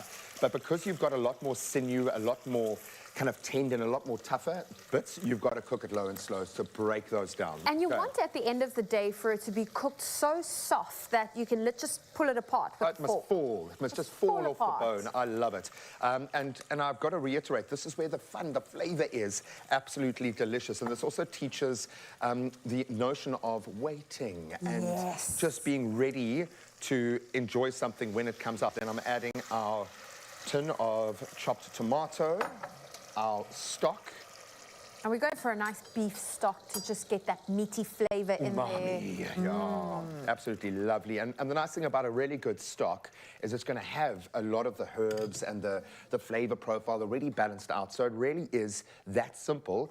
Then we're going to put this in our pot, put our lid on, and los them. We're just gonna Literally leave it. Leave it, okay? Cook it low and slow for like an hour and a half with this kind of cut to 2 hours. Because you've got those tendons and slightly smaller bits, you can maybe cook it for a little bit less, but just judge the meat. You want to see it falling off. Oh, and we're going to do also a mint yogurt with it. So we've got some plain yogurt over here. We're going to add a little bit of garlic. I've chopped up our mint, so we're going to add that into our recipe. And we're going to just finish it off by squeezing a bit of lemon and mixing that all together. I'm glad we're using the mint and not like a coriander or something like that. I know, you really don't like your coriander. No, just go with, you want the herbaceousness, but the mint works really well as a counterbalance for the lamb. We know that, and this is a great Mediterranean flavor. So, Zozo, I'm going to give you a little bit of a go-to advice here, okay? Because I've realized I've lent on paracetamol, and particularly the Panado syrups, a lot as a new parent, and I'm sure we will all be just as excited as you when you embark on that journey as well. But just looking at the makeup of these packs, I think of the amount of times where it's felt like you just want your child to heal, but they're going to heal themselves. And you can't give them anything to just make it go away, but you want them to feel better and stronger as they go through the process. And it's amazing how Panado have got that balance right. The kids love the taste. Yes, they'll take it, which is like the first major battle won, but they will feel better when it comes to bringing a temperature down and getting rid of the, like when I talk about man flu, it starts at age 5, man, it's there. But it's such an amazing resource. And the fact that they've got travel packs, you've got the pouches, absolutely brilliant. For the adults, for me, if I've got to tackle a headache or something like that, the effervescent tablets work so quickly. So I've got to say thank you on behalf of all parents. Thank you for the beautiful flavors. Thank you for giving us such an effective and reliable, and I think trusted, because it's developed such a good track record over the years. I appreciate you, Panado. Thank you so much. You've saved me tears. I love that. I love that, you know, we can bring this dose of care not only through the medication, but also how we feel the bodies of our families. And we know that the healthy diet is really a big part of that. Yes. Are we going to cut these pizzas in half? I would say cut them in half. I went through this last night. We actually made roasted vegetable and chicken pizzas last night, which were absolutely beautiful. Which, what I like about this, again, is someone can make up their own pizza. So once you've cooked off your pizzas, and you can put them in the oven, bake them for a little bit. You can even toast the halves like that, just a little bit. It's always about finding because they naturally pre-cut for you. And the joy here is if you're worried about your carb intake, with an unleavened or a flatbread or a wrap, you've got a lot less of the sugar that would have been needed to get the rise, to feed the yeast, to get that growth factor. So I think this is a nice happy balance. And I was joking saying that I need often, if I'm going to have a protein, as much as I am very much protein centric at the moment, I need something with it, around it, you know, next to it. I can't just chow it on its own. I feel like there's a specific order to do this. I probably should have used the hummus first, just to add it as a bit of a spread in there. I love hummus. I love it to be at the top, but obviously you can use it as a bit of spread line. You've got it right. You know what I do when I buy a pizza? I always order extra hummus, and I put it everywhere, all over, on the top. So the first bite I have is all hummus and tzatziki. And I love the fact that we've made our kind of own version of, but there you've got it. You've got the beautiful, deep, rich umami flavors of our braised lamb, which really is just falling apart. You've got that Mediterranean flavor base with the hummus, which is so lovely and also really healthy. And then we've got a beautiful balance with the fresh ingredients. You are winning for the whole family. This is a dose of care. Definitely. Well, as you can see, it's a lot of fun to assemble. So this is where the kids can also get involved. Yeah, and get dirty. And if you want to get your hands on this ultra delicious recipe, all you got to do is head over to expressoshow.com. I think having a happy family and a healthy family around the dinner table is, for me, an indescribable feeling. It's kind of a marker that I'm getting it right, and keeping them feeling their best is just a little bit easier. And I speak from personal experience with Panado. So thank you. Oh, look at that. He's magical. Yay, well done. He's so proud. Being a parent can be challenging, but stepping out is when things get real complicated. That's why new Panado Pediatric Syrup 5 ml sachets are here to make the job easier. They're really convenient to pack and easy to use, so you're always prepared for pain and fever, anytime, anywhere. Panado, a dose of care. Thank you, Graham and Zoe. That looked absolutely mouth-watering. Oh, I think we need a bit of a break after all of that. When we come back, our panel is still here. We're going to get into more discussions around bullying, and this time around, what happens if your child is the bully? How do you approach that way around? And then also, it is time for a little bit of music. Solomon John is here. Here's the man himself. He's ready. He's been waiting, and he's got a lovely tune, Sugar Man. He's going to be performing for us after the break. Stick around. We'll see you now.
It's my feel good. Welcome back. You are tuned into your Feel Good Breakfast Show. This is Expresso on S3. It's been a wonderful morning so far, discussing a very serious topic, shining the spotlight on bullying. And we are back with our parents this morning, as well as our registered counsellor, Kelly, who's here to give us all the advice. Thank you very much for making the time and just spending some time with us and giving us your insights as well. Kelly, I want to flip the script a little bit from the other side. We've been talking about being bullied and, you know, how to approach that. But what is your advice on towards parents if your child is the bully? Because I know a lot of the times parents want to take a step back and say, like, well, no, I don't think so. You know, there's almost that defense mechanism that kicks in. But how would you approach that? In all honesty, I think it's first and foremost important to note that your child is not inherently bad. A lot of times kids end up with the behavior of bullying because they don't necessarily know how to regulate their own emotions. Sometimes they need attention. Sometimes there's a lot of different motivating factors for what drives that behavior. But it's important to first and foremost communicate and find out why your child is bullying. What is driving that behavior? Is it because of frustrations that they actually don't know how to deal with in an unharmful manner and in a harmful way? So it's important to communicate and ask those questions about what's driving that behavior and what the child is actually needing. Yeah. And look at what is happening in your child's life and maybe see if you can change something around too, because I mean everything is it's behavioral. 100%. It is behavioral, and it's brought about by a certain moment in the house or something that happened at school that you don't know of as a parent. Okay, so it's not, for parents, don't dismiss it just immediately. Absolutely. Look at what is going on. Yes. Now, we did say we've been speaking about safe spaces, and it really is a safe space. We got Kelly here, so on our end is that I want to give you guys the opportunity to ask Kelly a question around bullying, because I know that you've got something on your heart that you want to ask this morning. Yeah, I do. So for us, like I said, in our household, mental health is so important, but there's only so much that we can do as a parent. So I want to ask Kelly, how do we maintain that safe space so that she doesn't go into depression or has anxiety and can stay strong for anything, because we can't say it's going to stop. She's still got a whole life that she needs to live. Yeah. Yeah. Sure. For sure. I think Arne mentioned earlier, the two of you already established such a beautiful foundation of reassuring your child. She's already feeling safe enough to bring it to you. And she's already feeling safe enough to tell you what she's feeling, how she's actually navigating through these different emotions, and you're having those tough conversations. So the continued reassurance is extremely important, that you already mentioned. Continuing to talk to her about positive affirmations and ones that are true, about affirming who she is, her identity as a child. I think that creates and fosters a very safe environment for her to feel safe enough to open up to you, and that emotions are normal. It's okay. However she feels, there is that safety net for her to be able to express it with the two of you. So then continue doing what you've already been doing. I think you're doing such a great job in having those tough and hard conversations, and you openly talk about mental health. I mean, we mentioned in a lot of our generation of growing up, our parents didn't necessarily have these conversations because they weren't equipped with how to do that. Whereas today, as parents, you've all mentioned that these are conversations that you have with your kids. You have talking about your identity, talking about the esteem is something you're really affirming with them. And So it's more important than ever to talk about those things now in today's society, how we live, the way the world works as well.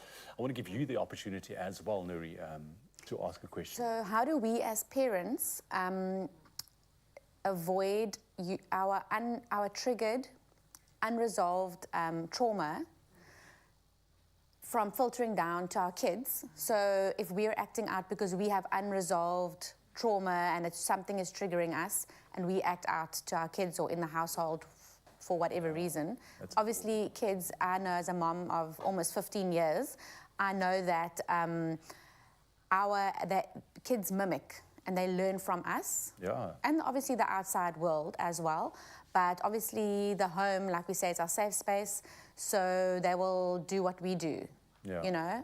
And so how do we avoid, or like how do we navigate not allowing our past traumas when we are triggered to filter down to our kids?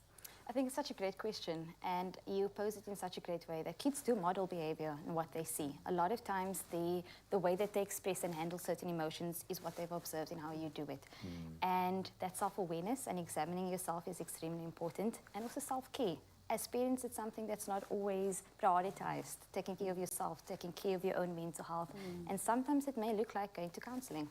Sometimes it may look like seeking professional help when it comes to managing your own emotions and having that safe space for yourself. And it's important and it's difficult.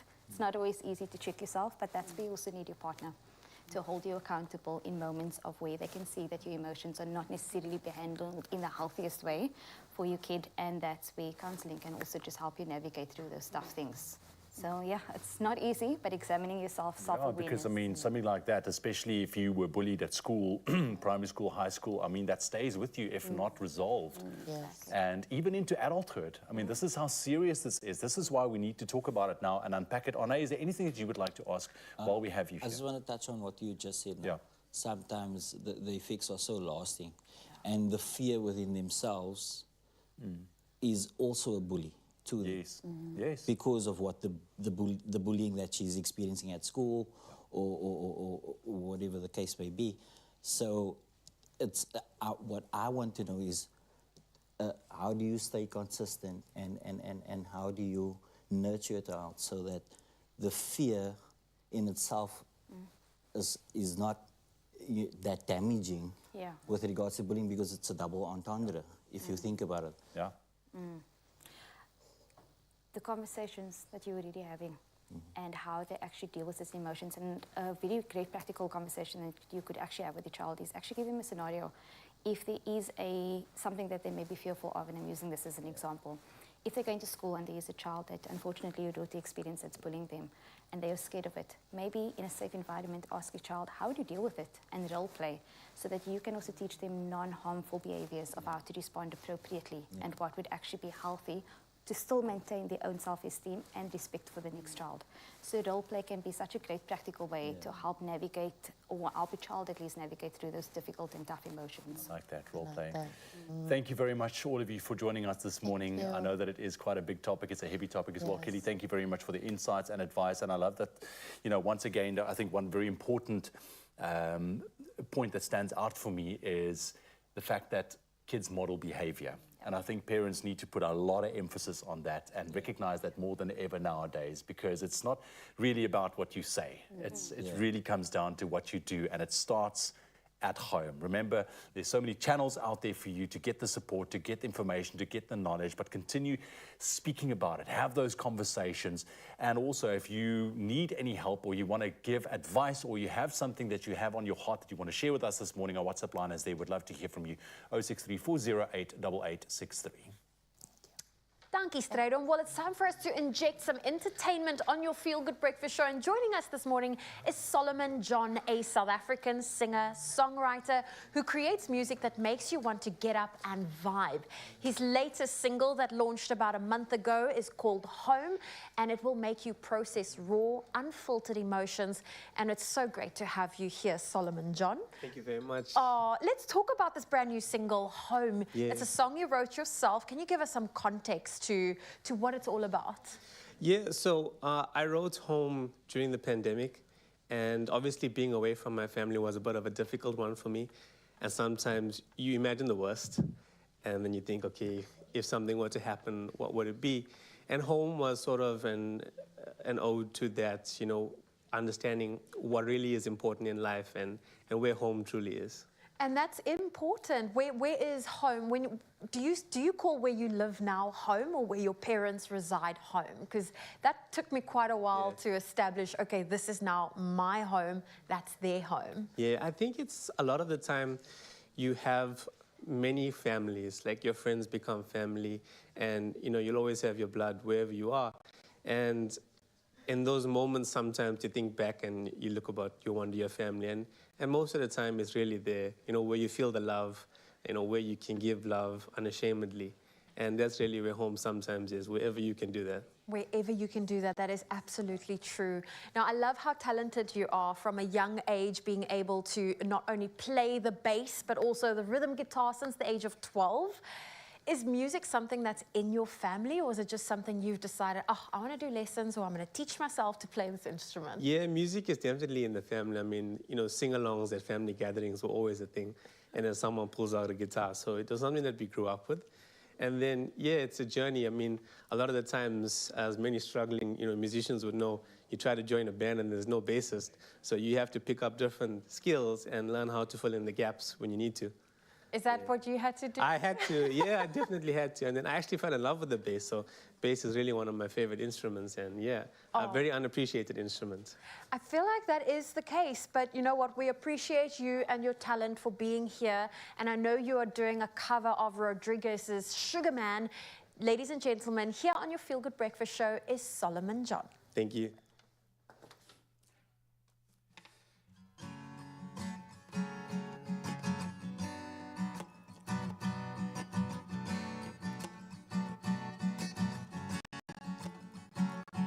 Sugar man, won't you hurry? 'Cause I'm tired of these scenes. For a blue coin, would you bring back all those colors to my dreams?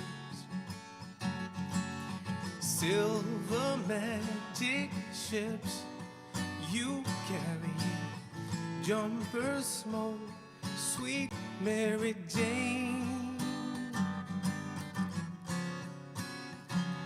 Sugar man, met a false friend on a lonely, dusty road. Lost my heart when I found it. It had turned to jet black coal. Silver magic ships you carry, jumper smoke, quit Mary Jane.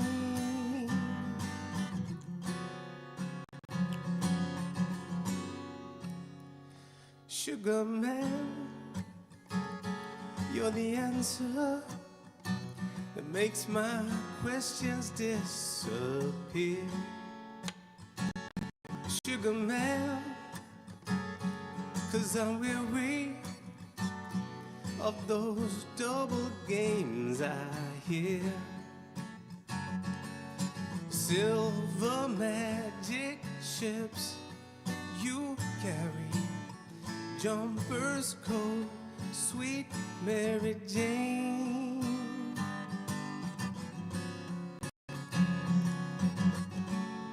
Sugar man,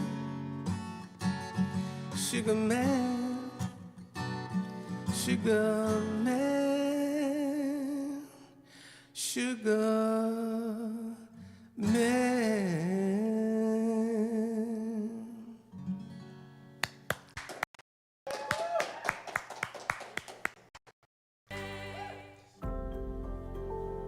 90% of South Africans can't afford to retire. Start saving in a Nedbank Just Invest account. Choose a rate of up to 8.75% and make additional deposits when you have extra money. Join the bank that's best for your savings goals.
It's my feel good.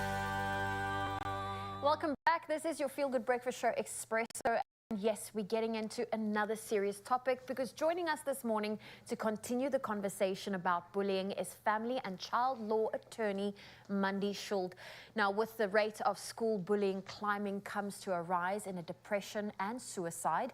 The effects of bullying is deadly, to so much so that last month our government announced a new anti-bullying act. And that's, of course, why we brought Mandy here to find out exactly what that means for our children across South Africa. Mandy, you're awesome. Thank you so much for doing what you do. I think most importantly, you have found a way to live your purpose in the most practical space when it comes to bullying. As I understand it, a protection order can actually be filed now against a bully. So let's start from a legal framework. What tools and resources are available to us as parents and teachers when bullying occurs? Okay.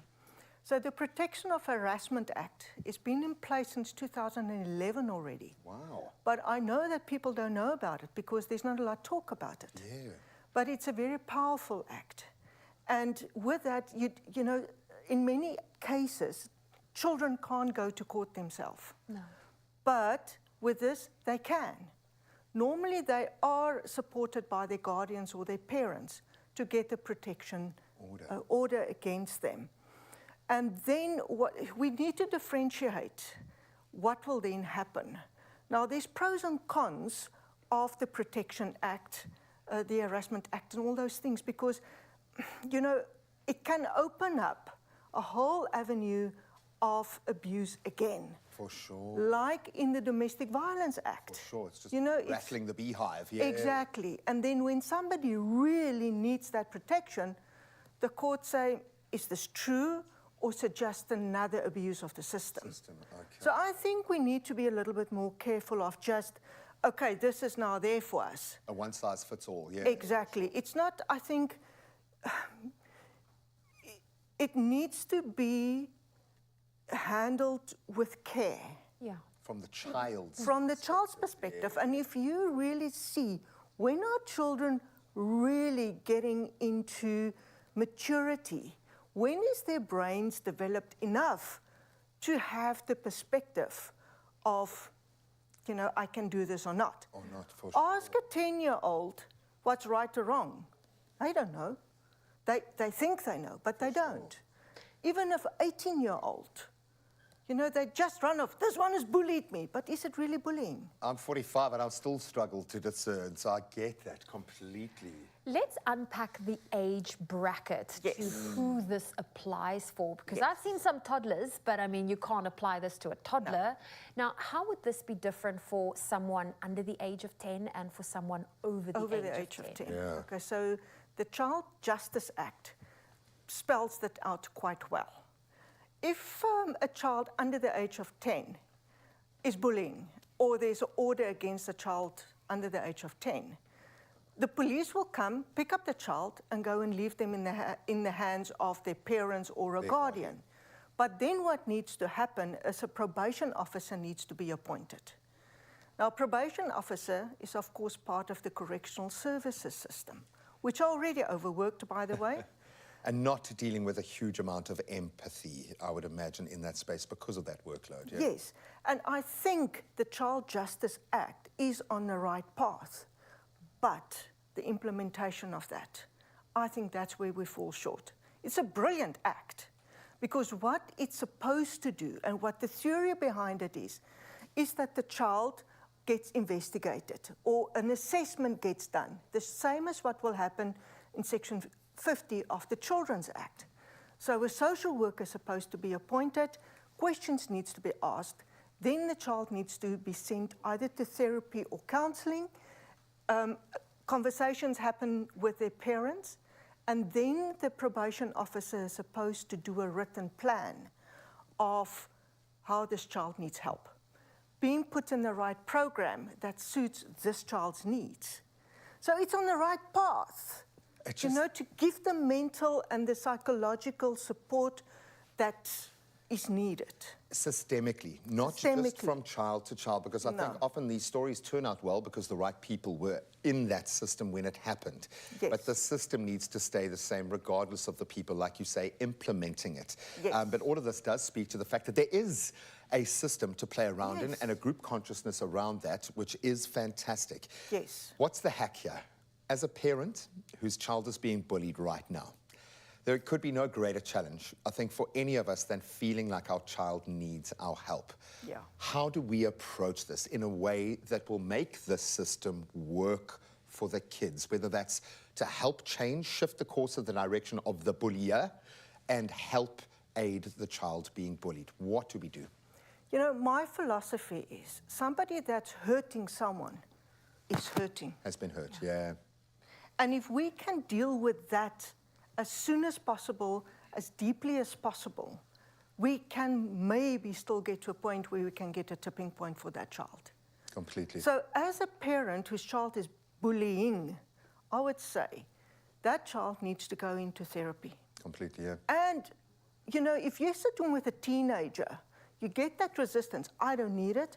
I don't want it. You force a child into therapy, what you're going to get? Yeah, they push back, yeah. They're just going because they have to. And the moment that there's a have to, you're not going to get results. Yeah. So I would suggest that it needs some intervention in the sense where the child buys into the therapy. The process, You know, sure. the child must choose it. So we need to look and sell the benefits of that to the child so that the child says, okay, I want to give it a try. I love the fact that it almost sounds like you're saying you don't want to work. You don't want your job to actually play out, because it would be great if it never got to this point. But I think what's starting to dawn on me now, because the second you started speaking about the system and about criminal acts and the correctional services getting involved with young children, is it that serious?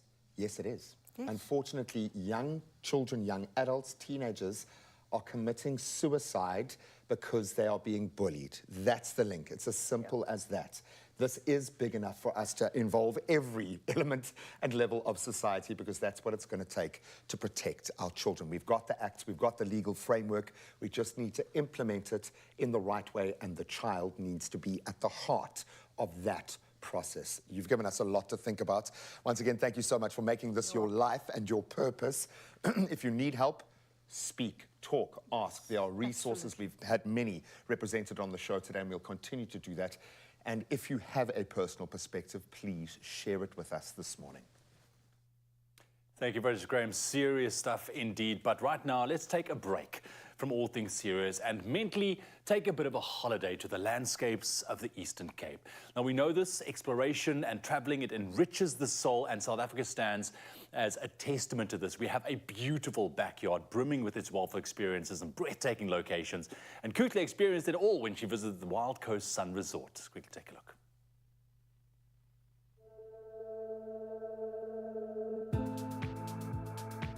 Discover a coastal wonderland where the sun kisses the shore and endless adventures await, making it a traveler's dream come true.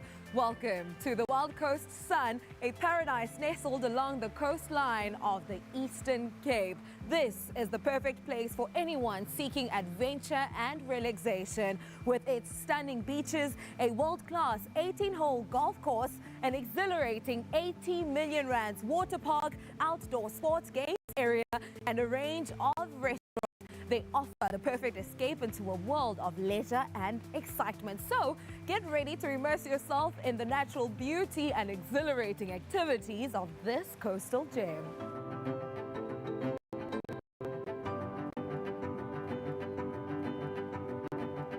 Peter, lovely to meet you. Thank you so much for welcoming us. I mean, how breathtaking is this view?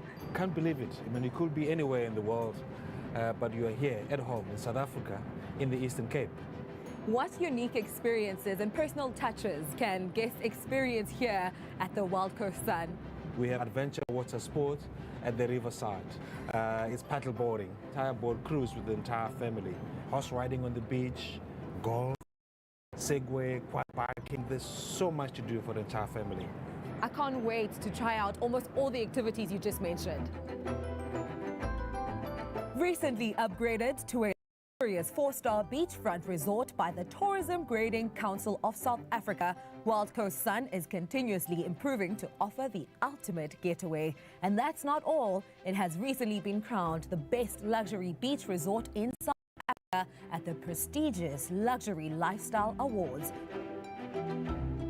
The weather is absolutely beautiful. Is it true that it's sunny all year round?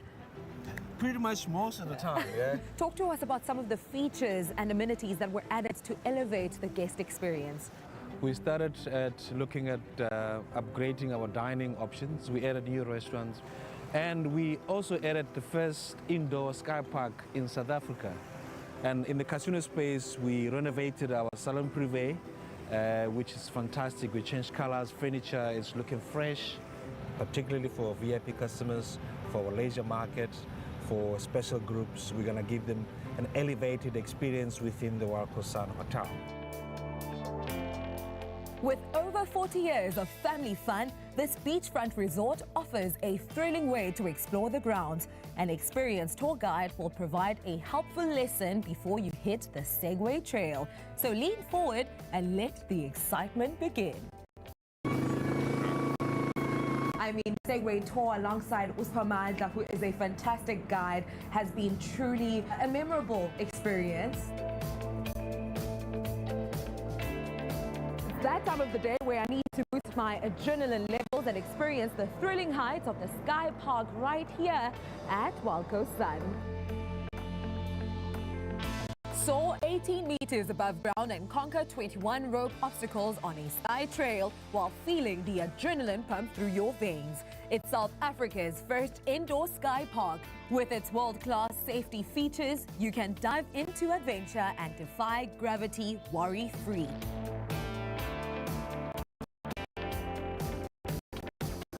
After such an intense but fun experience at the indoor sky park, I've decided to cool off at the Wild Waves water park. Listen, I do not know what I've signed myself up for. As you can see already, I am at the top of the mat race slide, about to take on this gentleman. Please wish me luck and all the best, and that I make it to the finish line in one piece. Sir, are you ready?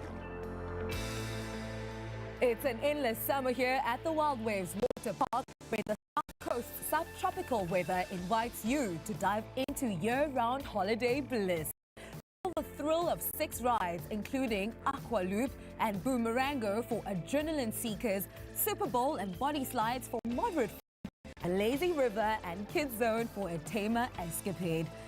Whether you're a water day devil or a laid-back cruiser, they've got something wet and wild just for you. Choose from 3 thrilling tours, including the Extreme Quad for high-octane lookout points, the Express Tour to the famous Umzamba Bridge, and the Full Tour for a scenic exploration of Umzamba and the Old Shocks Board. So, gear up, hold on tight, and let the forest safari begin.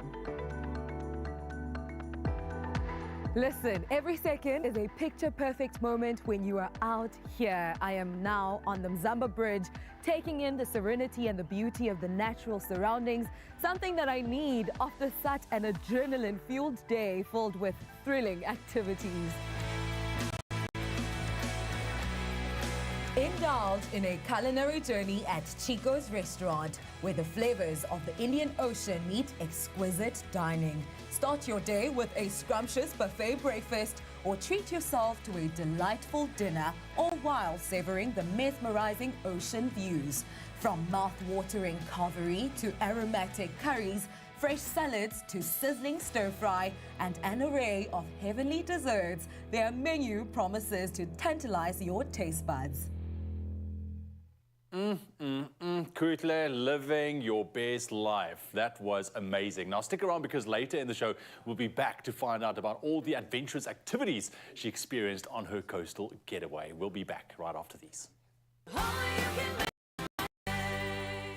Across women's and men's sports, the fields never looked so wide open as it does this spring. And with 150,000 Rand to be won in the World Sports Betting Spring Stakes on Expresso, catch your favorite breakfast show on Spring Day, the 1st of September from 6 to 9 a.m. on S3. It's a celebration of sport, with your chance to be one of 8 lucky viewers spinning the wheel for your share of 150,000 Rand. Plus, World Sports Betting account holders, your spin and win winnings will be matched with free World Sports Betting vouchers, only on Expresso.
It's my feel-good breakfast show.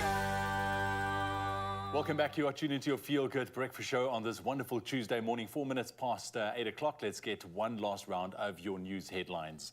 In your national news this morning, 31 police officers have lost their lives in the line of duty over the past 3 months.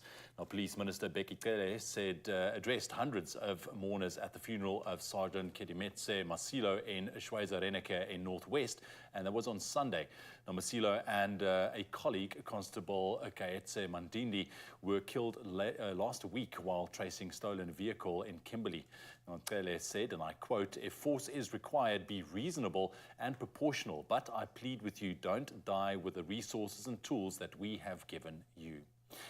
And the Minister of Transport, Sindisiwe Chikunga, says the Passenger Rail Agency, or PRASA, has already spent more than 2 billion rand to repair rail infrastructure in Gauteng. Chikunga was speaking at the reopening of the passenger rail service between Lerala and Germiston on the East Rand, which is part of PRASA's rail rehabilitation program. Chikunga said some 600 million rand was spent to rebuild or repair 6 stations and stops on this route. She says they are working tirelessly to ensure passenger rail services in Gauteng are fully operational once again. And then making international news headlines this morning, Russia pledged at the United Nations yesterday to keep providing comprehensive assistance to Mali, where some 1,000 fighters of Russia's Wagner mercenary group are helping the West African state's junta fight an insurgency. Now, Wagner chief Yevgeny Prigozhin died in a plane crash last week, and Russian President Vladimir Putin afterwards ordered Wagner fighters to sign an oath of allegiance to Russia. Now, Russia's Deputy UN Ambassador Dmitry Polyansky said Russia would continue to provide Mali and other interested African partners with comprehensive assistance on a bilateral, equal and mutually respectful basis. And we end with this story this morning. Tuberculosis in Africa has a high case fatality rate because of HIV, and since COVID, it's now again the most lethal infectious killer of humankind. However, of late, results of the so-called rations trial in India, published in The Conversation, have shown that improved nutrition among family members of patients with lung TB have reduced all forms of TB by an amazing 40% and infectious TB by some 50%. Now, the trial, headed by Professor Jürgen Pillay of Stellenbosch University's Medical School, recruited 10,345 household members of 2,800 patients with lung TB for the trial, and the study very strongly emphasized basic nutrition as a vaccine in all but name. And that's where we leave your news headlines for your Tuesday morning. Let's quickly get one last round of your sports.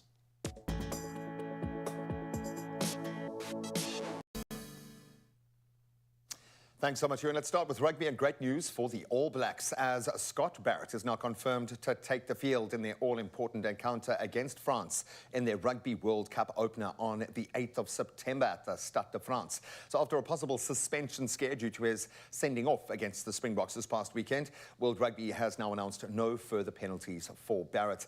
Decision coming as a major relief for the All Blacks, who were facing the prospect of having just 2 recognised front rowers available for that match, and coach Ian Foster had initially included 4 locks in the squad, but Brodie Retallick won't be recovering in time for that Stade de France clash. Now we turn to cricket. And of course, an impending inbound tour, an experienced batsman, wicketkeeper Matthew Wade, has stepped in for the injured all-rounder Glenn Maxwell in Australia's squad for the upcoming limited overs tour against the Proteas here in South Africa. So Maxwell is set to return for his child's birth post the T20 series. Sadly aggravated an ankle injury during training. Medical counsel now prompting a cautious stance, leading to Maxwell's exclusion from the T20 series. Sadly, that first T20 gets underway tomorrow.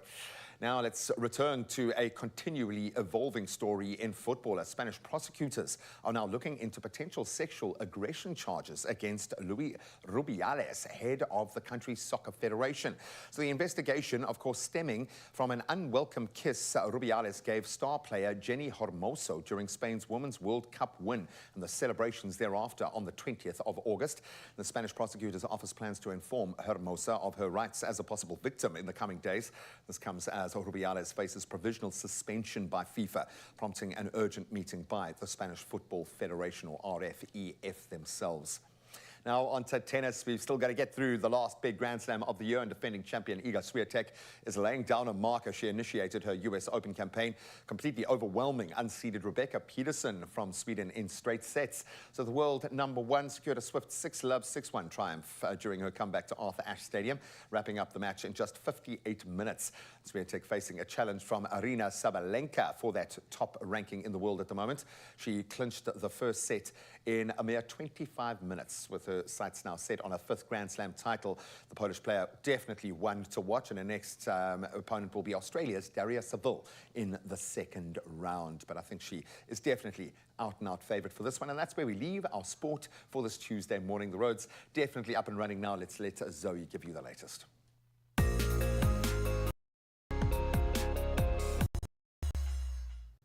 Thank you, Graham. And we start with traffic in Ashburton, KwaZulu-Natal. There's a stationary truck on the N3 eastbound. It's after the ramp from Ashburton. That left lane is closed. Please drive carefully. And in Pietermaritzburg, there's been an accident. It's on the N3 westbound. Before the ramp to Hilton Avenue, the center lane's affected. Please pass with caution. That's your traffic. Let's take a final look at your weather.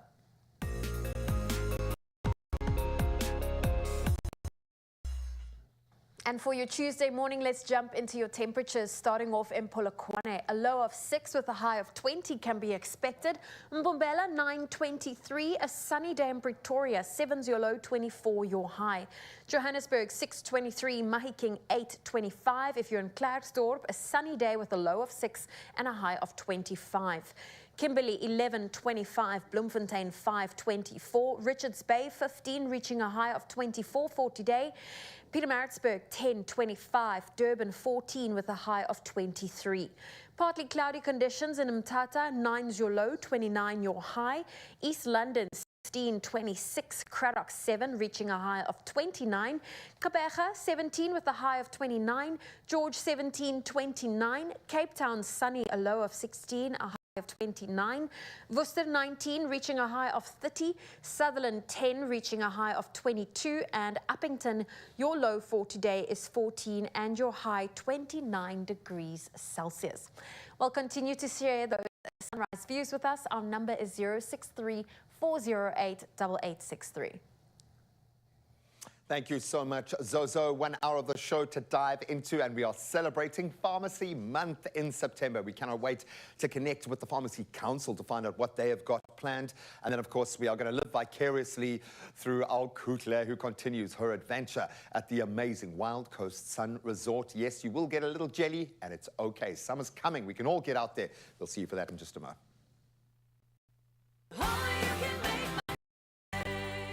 Crouch, touch, but don't you dare pause. Because when you buy any of our favorite Clover products, keep the till slip handy and catch the Expresso breakfast show every weekday morning for more details on how to enter.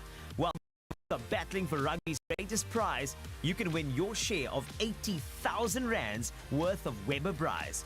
So engage and win with rugby's greatest moments, brought to you with love by Clover.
It's my feel good.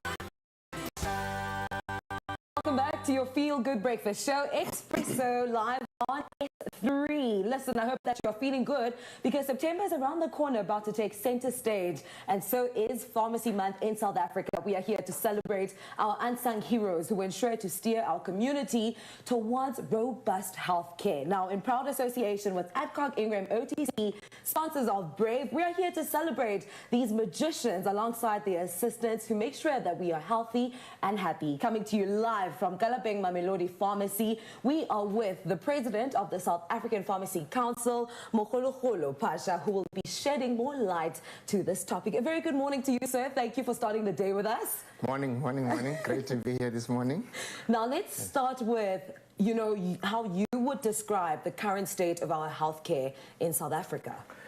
So quickly, the current state of health in South Africa is mainly burden of disease. That's our main problem in the country. Lack of access in terms of patients accessing healthcare is what we are really faced with as a country today. Access and burden of disease. Burden of disease is too much. I don't want to talk about different diseases, but as we know, communicable, non-communicable diseases, HIV and AIDS, big problem. That's where we are today. And what would you say are some of the benefits that pharmacies bring into communities to enhance healthcare for patients? Nabantu bahlala close by. So pharmacies are always the first point of call, particularly for primary health care. So when people in the communities have an uneasiness of health, the first point of call is going into a pharmacy, particularly community pharmacies where they live. And that is what brings a big benefit. And we really encourage patients out there or people or communities to visit their pharmacies. They are professionals, they are well trained, they have all the knowledge that you need, particularly for minor ailments, and also as part of the healthcare team, the broader healthcare team. So we need to ensure that we use these professionals amongst our communities. They exist within us, and they are part of the healthcare team that we need to be part of, that we need for greater outcomes, healthcare outcomes. Absolutely. I mean, I would say that they are our backbone in our communities, right? As soon as I walked in here, I was greeted by smiles. So they are happy to help and ensure that you are okay. Now, in what ways do you think that pharmacists and pharmacies can collaborate with other healthcare professionals to contribute to the well-being of everyday South Africans? So there are many ways. We are universal health care or health coverage, which is South Africa coming in as NHI.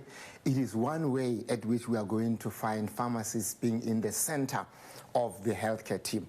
We wish to have pharmacies being accessible, being seen as, we just had, as Pharmacy Council right now, introduced a whole new can I call it cadre in PMAT. So this is a pharmacy-initiated management of antiretroviral treatments.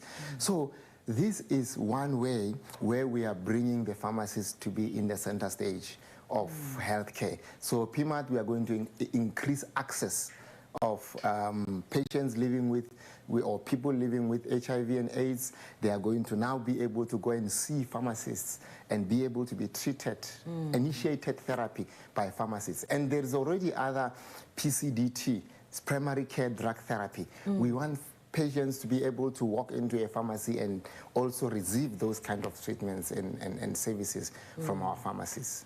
To boost the quality of life of the individuals and ultimately the community. Now, when you look into the future, what do you think the future of pharmacy in South Africa looks like? Oh, the future of pharmacy is exciting.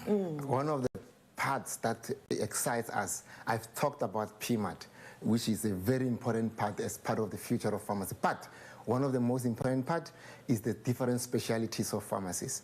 We want to see different specialties that we are introducing as Pharmacy Council, like the new ones that we want to see, like we want to see oncology pharmacists. We want to see pharmacists playing a role in the the ICUs. We want to see an ICU pharmacy. Pharmacy sitting in the ICU and being integral part of the clinical team.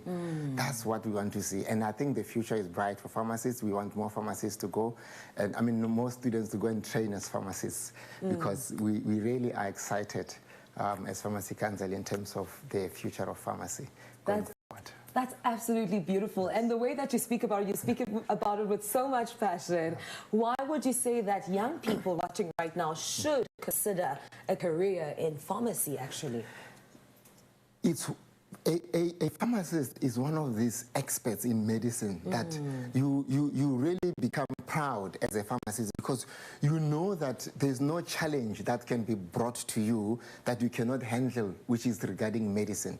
And we are looking at different, the future of pharmacy, you can be in different space. You can be in community pharmacy like we are. You can be in manufacturing. You can be in, as I was talking earlier on, ICUs, being part of a clinical team. You can be in hospital, but you can also register medicine, bring new medicine. We want to see pharmacists actually bringing new dosage forms for treatment, for different kinds of medicines to be brought in. As we know, right now, we have learned from COVID-19, we need to get more drugs produced in the country. So we need more people. We need all those clever boys and girls to go to school and come and help us to remove this burden by having pharmacists, more pharmacists. I absolutely love that. Thank you so much for shedding light on such an important topic, healthcare in our communities and largely South Africa. And happy Pharmacy Month, ahead of Pharmacy Month to you as well. You are doing a fantastic job. Thank you very much. Thank you very much. Happy Pharmacy Month to all the pharmacists out there. Yes, to all the pharmacists out there, happy Pharmacy Month. Now, in proud association with Adcock Ingram, sponsors of Brave are trying to make your September oh so sweet and beautiful by giving away a 1,000 Rands cash prize every weekday. Make sure to watch your Feel Good Breakfast show, Expresso, weekdays on S3 to find out how to enter. But from all of us here, it's a beautiful morning to you. September is Pharmacy Month, in proud association with Adcock Ingram OTC, sponsors of Brave, inspiring communities one pharmacy at a time. Oh, thank you, Kukle. I mean, I can't believe we are entering September, which is still, it boggles my mind. But I think what we all need is a bit of an adventure. And if adventure is the ultimate teacher, then Kukle fully embraced its lesson during her recent exploration of the breathtaking Wild Coast Sun Resort. She is living her best life. So let's quickly see what else she got up to. Adventure.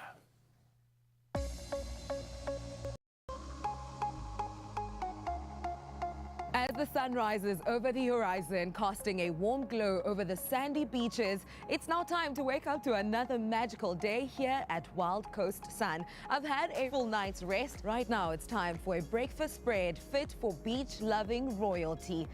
The sound of the waves, though, are calling my name, and I cannot resist the beauty and the allure of the sandy shores just a few steps away. Wild Coast Sun, Sun International's beachfront gem, offers an array of exhilarating leisure activities, and horse riding on the beach is a must-try experience. What makes horse riding on the beach such a unique experience here at Wild Coast Sun? Everyone always seeks to have that one ride, and we've got the most beautiful beach in the world. Are the horse ride tours suitable for everyone, including beginners? Yes, we cater mostly for beginners, right up to experienced riders, but most are all controlled rides for the safety of the guests and the horses. Now, who is this beautiful unicorn here with us? This is Lady. She's a beautiful little crossbreed horse. She's going to be taking you out onto the beach with Zazie.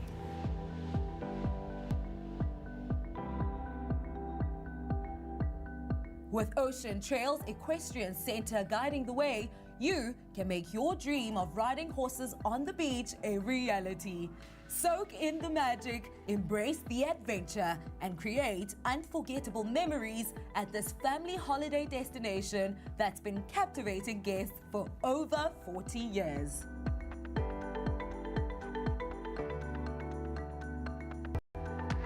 From galloping the sandy shores to discovering prehistoric treasures, the adventure continues at the Petrified Forest. Join Benny, your expert guide, on a captivating journey through time, exploring ancient trees, volcanic remnants, and fascinating sea creatures beneath your feet. Benny, I can imagine you discover so many things in the forest, right? Yeah. Much like this one. What is this? Oh, this is an ammonite. The ammonite is one of the very important index fossils that help the scientists to determine the rock age. And it also shows us how continents were joined together before the continental drift. Just come and follow me. I'm going to take you to the caves and show you more stuff there. Yes, please. Tell me more about the history of the Petrified Forest. Oh, this petrified forest has been formed about 85 million years, long time ago. But something which is not marine here are the tree trunks that used to grow up in Malawi, Angola. They've been transported by the flood and deposited into the sea. That is why the place is called the Petrified Forest, because of those tree trunks. And oh my goodness, one that warmed my heart was learning about the history of the Petrified Forest, learning about the ecosystems that used to live and how the world has changed over millions of years to what it is now. It truly shows the richness of our history and the richness and diversity of this place here in the Wild Coast. After such an incredible day, taking in all this sea air, I've now decided to sit back, take it easy and relax by the poolside and enjoy a mocktail. Enkosi kakhulu Sisi. Before heading out on a sunset cruise along Eastern Cape's Mtamvuna River. Cheers.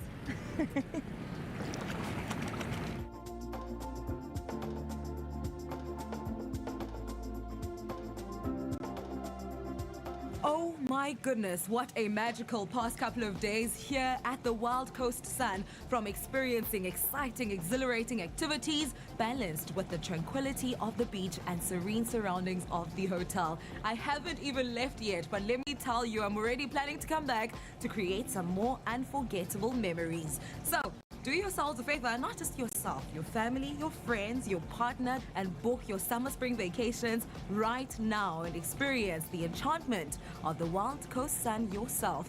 You will not be disappointed. Trust me. Oh, how lovely. That just looks so beautiful. Oh, I'm not jealous at all. I could do with a holiday right now.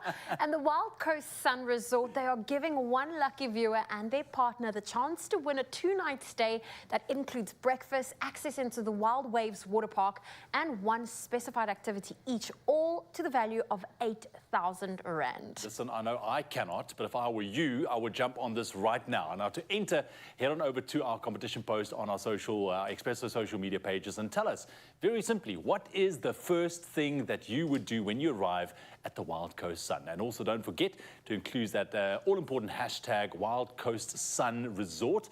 The competition closes Friday, the 1st of September at midday. Ek moet dit nou so sê, because you need to get it. And the T's and C's can be found on our website, expressoshow.com. Lekker. Now maybe, just maybe, you don't have to even head outdoors to transform your reality. You can do it indoors by embracing a new color palette. Patty is here from Plascon to reveal the latest trends moving into spring. Patty, I've got to ask you, if there was one word that captures the majesty, the emotion, the feeling of spring, what is that one word? Savannah. Savannah. Ooh, I like the sound of that. We're going to bring the Savannah into your home in just a moment. Stick around.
It's my feel-good Oh, welcome back. Let's get you inspired about the season that is on the way. As spring blossoms all around us, literally, it's time to dive headfirst into the latest trends and the most captivating color palettes that will define this vibrant season. Let's be honest, we're going to do some spring cleaning, and it often starts with a fresh coat of paint, and we'll be getting a sneak peek into the official 2024 color palette. Exciting stuff, and here to unpack it all is Plascon's color consultant, Patty Malazi. Hello, Patty. Hi, how are you? Lucky to have you. Thank you so much. I'm glad I don't have your job. It's the most fun job ever. What color is this, Patty? Is it teal? Is it blue? Is it green, please? Really? Listen, let's start about this very exciting around a brand new 2024 color palette for Plascon. Talk to us about the inspiration behind it. You know, what inspired the beautiful mix of colors, and what can we expect? So we're seeing people being drawn more to nature, being drawn more to the natural colors, the natural textures, and that's what we've used in the 2024 color forecast. It's something to absolutely look forward to. It will be out in the end of September, so watch this space. It's going to be amazing. We want to bring outdoors indoors. We want it to be natural and authentic as a representation of ourselves. And we want to feel calm. I love that. So is that where you guys start? Is it with a feeling? Is it with an emotion? Is it with one color that an AI has searched the ether to establish as that? What is your true north when establishing these trends? It's a couple of issues. So it's what the people want. It's obviously trends. We have to look at trends, and we look to nature as well, because nature always grounds us. And also it's about how you feel. It's about bringing your personality into a space. So we take all that into consideration, and the result is an amazing color palette. And so nuanced, because you can do little bits here and there. We've got accent walls now. You can treat each room differently. But again, an accent wall doesn't have to be like completely contrasting color. It could be something very subtle, which is beautiful.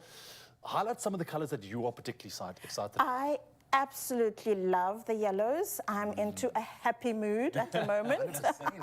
The Sun Kiss, the Plascon Sun Kiss is a lovely sunny yellow, which sort of epitomizes the spring sun-drenched skies, which is absolutely gorgeous. And you're looking for something to ground your color spectrum. You can look at the Plascon Safari Sun, which is a more orangey, muted, but dark orangey tone to it, which is absolutely gorgeous, nice and warm. And it absolutely brings out your happiness in your space. Yeah, for like a kid's room. Can you imagine waking up in that kind of energy in that space? I love it. Yes. There is this notion, if it ain't broke, don't fix it, which must be such a difficult notion for you guys because you've got to break it every season.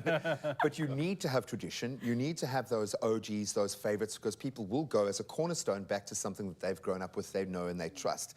Yet you also want to introduce new elements. How do you strike that balance?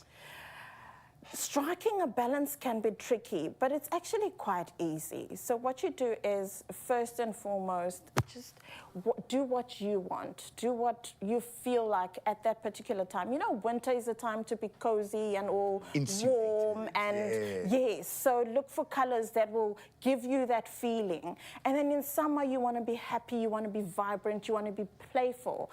Play with colors that are bright, that will lighten up the space, that will be nice and airy in the space. And it's all about bringing your personality into a space and being happy about it. Color is happiness. And don't be afraid to play around with color. Mix and match. Bring in lovely scatter cushions, a pop of color on the wall. Don't be afraid to mix and match colors that wouldn't traditionally work.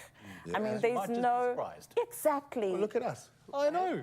We mix and match beautiful. We could not be more polar opposites in terms of our personality. So I get that. But listen, you do make it sound easy, the way that you speak, all right? But for most people, it's a very daunting task to settle on a color or to choose what they're going to put on their walls. Between my wife and I let her do it because I don't want to deal with it. It confuses me. How do we go about correctly using this particular color palette, looking at these colors? What's your tips on approaching this particular topic when you decide, I want to freshen up a space at home? Okay, start with a nice clean palette. Start with your pastels, start with your neutral colors, because they will give you a canvas to work with. And then you can bring in pops of color. I always advise people to buy sample pots, test the colors on the wall, because the lighting in your space will also change how the color looks. How much natural light? How much natural light. If your bulbs are cool white or if they're warm white, that also comes into consideration. So have a look at that, test the colors, but have fun. Enjoy color. Enjoy the journey. Just very quickly, is there a color combination through this process that you've discovered that people might be surprised by? Like a teal and a burnt orange or something that probably would work quite well. But are there any colors, I'll just speak from my jacket in the chair, are there colors that have surprised you in combo? I've been surprised by, like you're saying, a teal. People are going they were going away from the greys, you know, and the million shades of grey, and be mixing and matching colors, your teals, your bright yellows, your bright oranges, which is quite fun. I love that people are actually playing around with color now. It sounds like you're saying just step out of your comfort zone a little Exactly. bit. Do something different. Patty, thank you very much, and congratulations on the brand new color forecast. It looks amazing, and I love those highlighted colors that you see there, especially that yellow is beautiful. Now remember, Plascon are giving you the chance to claim your share of 10 million rand worth of prizes. I mean, this is serious. Simply spend 1,500 rand or more on Plascon products and upload your till slip to plasconrewards.co.za or .com rather. .com, and then just follow the easy steps. Choose from 5 amazing voucher options. They'll get you started, and that's not all. You'll also be automatically entered into their fortnightly draw, where you could be one of 7, winning one of 7 inverters valued at a cool 10 grand each. And that competition closes Sunday, the 30th of September. T's and C's can be found at plascon.co.za. I suppose the point is doing a new color palette if the lights aren't on and you can't see it. So you want to make sure that the energy stays on. But this might get you thinking about a different lighting scheme when you bring in these kind of warm savanna colors. Push the boat out. It's not permanent. Different. Because you can just paint over it with a beautiful brand new color. Spend your $150 on little samples. Go and try it, test it, and show us the results. We'd love to see them, and good luck. When the cracks start to show, strength and resilience is legendary. Micatex, strong enough to endure anything.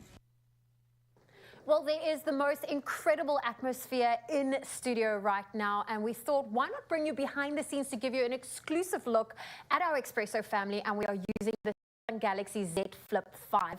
Now, you are officially invited to join the flip side.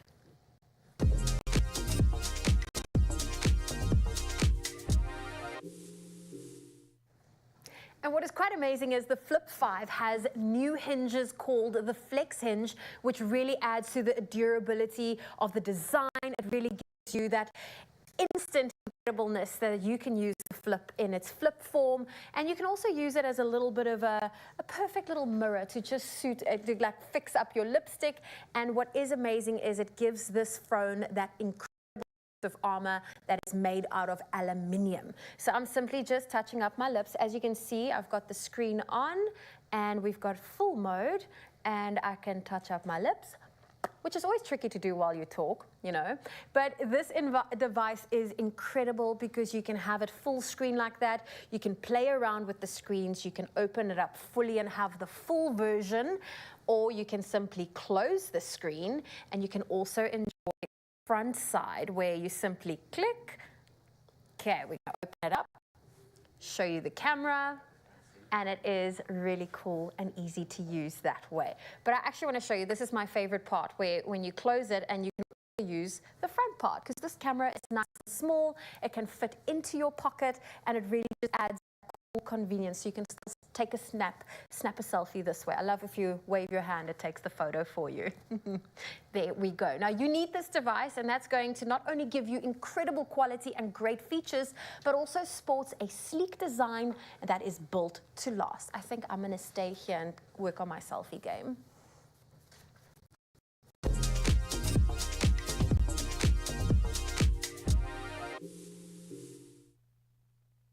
Very fancy, I love it. Thank you very much, Zoe. We're going to take a quick break. Don't go anywhere. When we come back, we take a look at Chef Clem as he learns about Woolworths' speciality potatoes. Yes, we're going to educate the nation this morning. And then we have another epic performance by Solomon John. Stick around for that.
It's my feel-good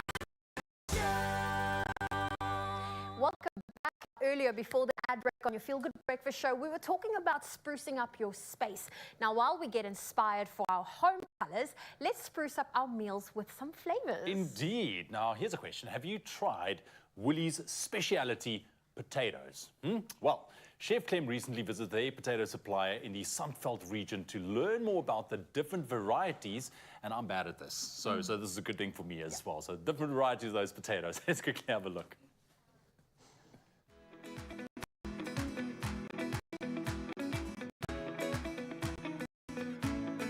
For the Berg family, farming has always been about ensuring that the food that ends up on our table has been responsibly produced, which is not just great for you and I, it's amazing for the environment. And that's a sentiment that Woolworths shares. They've been farming for decades. And today I'm on the farm to find out what goes into producing their specialty potatoes that are exclusively available at Woolworths.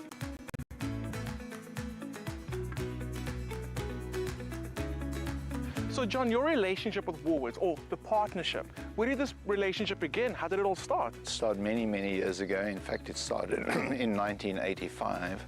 We started off with BP1 potatoes, which is just a normal sort of shiny white South African potato. Then another supplier and I procured a variety from Holland called Nicola, which has stood the test of time in Holland and has stood the test of time now in South Africa. And we now have three very good varieties. It's Nicola, and then also a new variety called Apache. Then we also also have a new variety called Abbey. So Woolworths has got proper options in potatoes now. So John, I'm out here in the potato fields, but I'm not seeing any potatoes. Where are they? If you just look down, you're actually standing on a field of potatoes now. We're on the potatoes right now. I'm going to show you now. This was green about 4 weeks ago, and it got to maturity, so it's died off now. And you leave it like this for a while for the skin to set, and then you go down there. Come. Are we literally right here? Yeah. Let's have a look. So this is a plant. This was a plant. Okay. And then if you go in here. I'm sorry, but that took a second. They're right here. You normally get about 1 kilo of potatoes per plant, and you need a very soft sandy soil like this to lift it easily and not damage the skin too much. And these are really beautiful. Can I ask, are these the Nicholas? These are the famous Nicholas. The famous Nicholas. Yeah.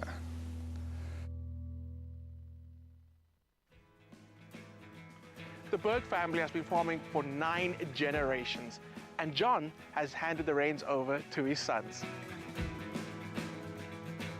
What makes these specialty potatoes so unique? Firstly, we are the only growers of them in the country at the moment. They're not commonly grown because there are challenges. They generally yield less than the everyday potatoes, which makes them more expensive to grow. So there's a bit of a premium that is required for the better product quality, I guess. What is it about this area that makes it just so ideal for growing potatoes? So the Sunveld is unique in that it has quite a moderate climate and can grow potatoes for 12 months of the year, whereas most of the other regions are seasonal, so they're in and out. And another thing is the sand itself. It's got the name the Sunveld because it's extremely sandy soil. It allows for easy harvesting and good-looking potatoes for 12 months of the year.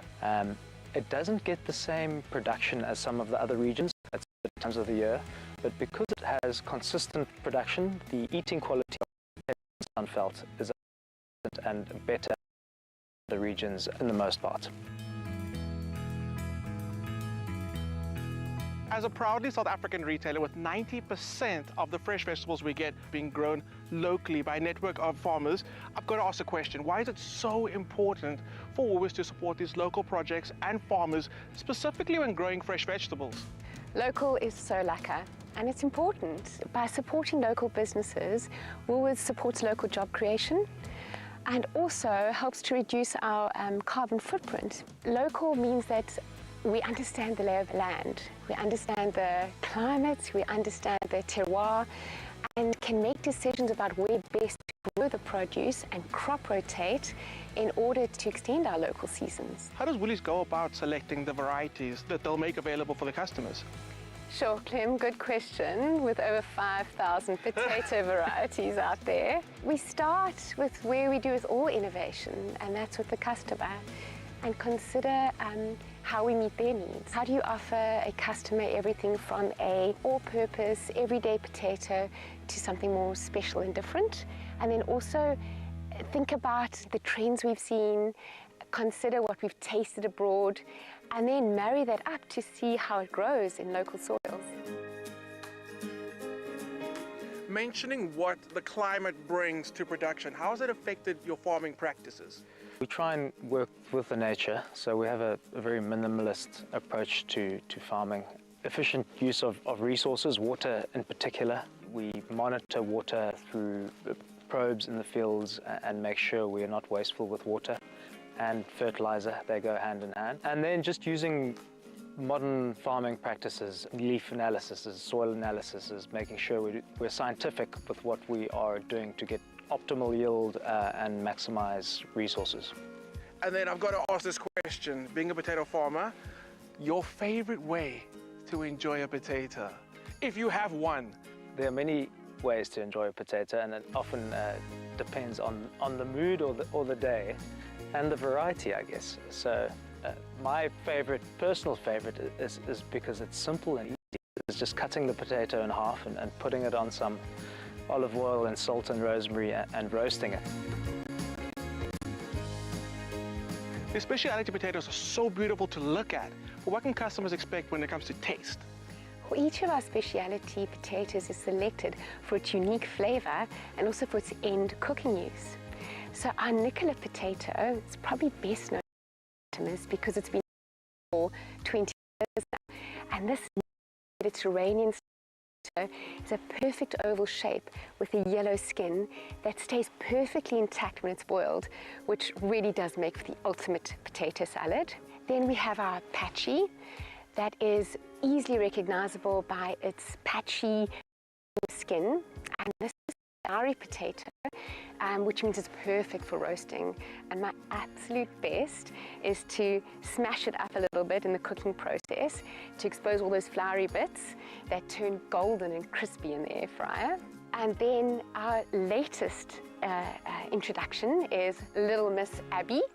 We have anointed her as our all-rounder, and that's because she has this perfect textural quality between waxy and floury that makes it suitable for all types of cooking.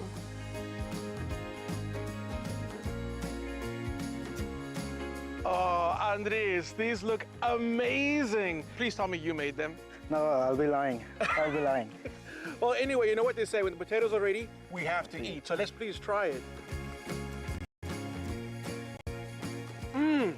That's so good. This is amazing, just like this. But you're born in the Sandveld, raised in the Sandveld, so you know potatoes. What's the favorite way, your favorite way to enjoy potatoes? Ons is hier in die Sandveld en ons praat lekker Afrikaans en Afrikaners hou van braai. So aardappelslaatjie, nommer 1, hy's 'n wenner by 'n braai. En dan hou ons van hom slapchips. Lots of vinegar? Yes, salt and vinegar, lots. That's the way. I love it. Anything like these, they'll be amazing. Yep. Woolworths and their partners are obsessed with farming in good soil. And that's just one way that they ensure that generations to come will be able to enjoy this beautiful South African produce. And that's gold right there. That was so interesting. Now I understand why I'm always hungry when I leave the show. For good reason as well. Thank you, Chef Clem, because that was really, really informative. I don't know, over 5,000 variety of potatoes out there. I did not know that. That is crazy. But anyways, Woolworths works with local experts and farmers to bring us the best quality vegetables grown in the right climates with nature in mind, just like we've seen as well. So why settle for anything less? You can shop the only vegetables to choose from at Woolworths, including these delicious specialty potatoes. Love it. We're going to take a quick break. We have one more performance from Solomon John on the way. Stick around. Only accept flavor. Our local farmers grow the best varieties. Only an unbroken cold chain. That's why they stay for longer. Only farming for the future, so more generations can grow food too.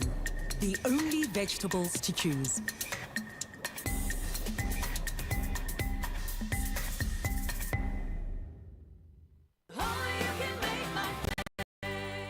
Crouch, touch, but don't you dare pause. Because when you buy any of our favorite Clover products, keep the till slip handy and catch the Expresso breakfast show every weekday morning for more details on how to enter. While the Bucks are battling for rugby's greatest prize, you can win your share of 80,000 rands worth of Weber Prize. So engage and win rugby's greatest moments, brought to you with love by Clover.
It's my feel good. Welcome back. Just enough time to squeeze in one more performance from the smooth gent stood beside me. Solomon John is here. If you want to connect with him, Solomon John the Muso is where you can find him online. He is ready to collaborate. He's ready to answer those DMs, and he's ready to deliver this morning. We'll be going live on Facebook in just a moment with another performance, but here he is, just for you. And it's a very special one. Here is his rendition of Home. Enjoy.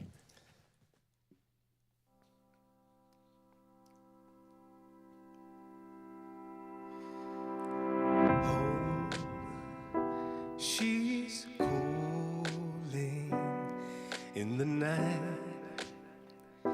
She cries,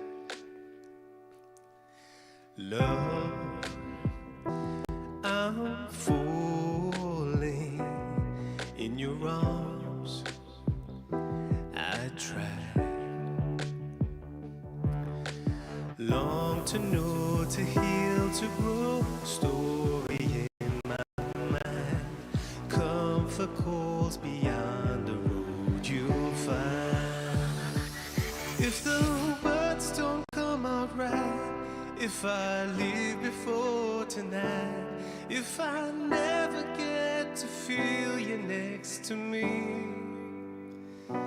I know where to find my life if I lose my way in life. 'Cause home for me is anywhere you'll be.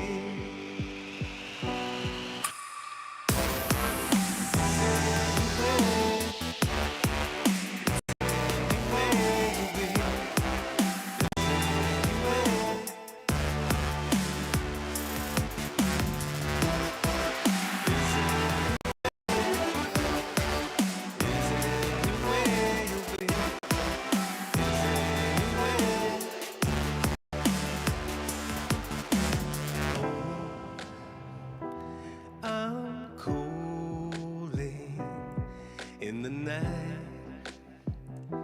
I cry. How do I know I feel to grow things I'll never find? All along the story in my eyes. If the words don't come out right, if I leave before tonight, if I never get to feel you next to me, I know where to find my life if I lose my way in life. 'Cause home for me is anywhere you'll be.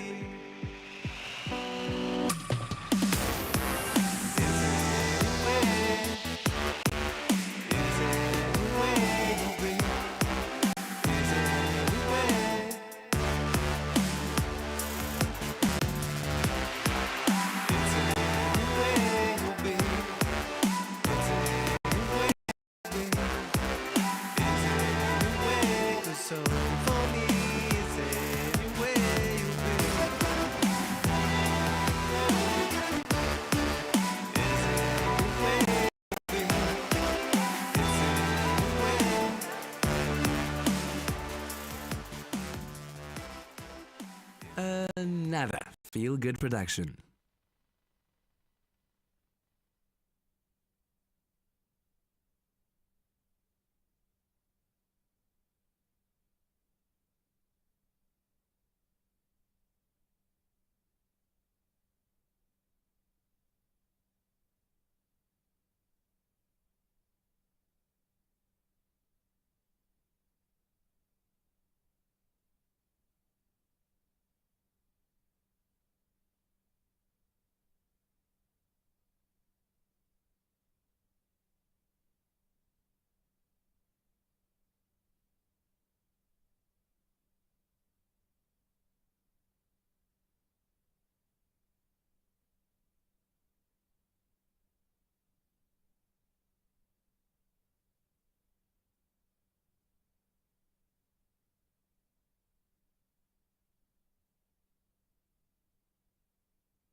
Alrighty, well, we're not going to let you go just yet. We are still live on YouTube and Facebook, and we have one last epic performance from this young man here, Solomon John, who's going to grace us with another epic performance. Dude, it's been lucky to have you this morning. Thank you for pulling in. Thank you guys so much for having me. Such a pleasure, man. I know that it's early, dude. Yeah. Like, I have a lot of respect for the musicians coming here and pulling those vocals in the morning.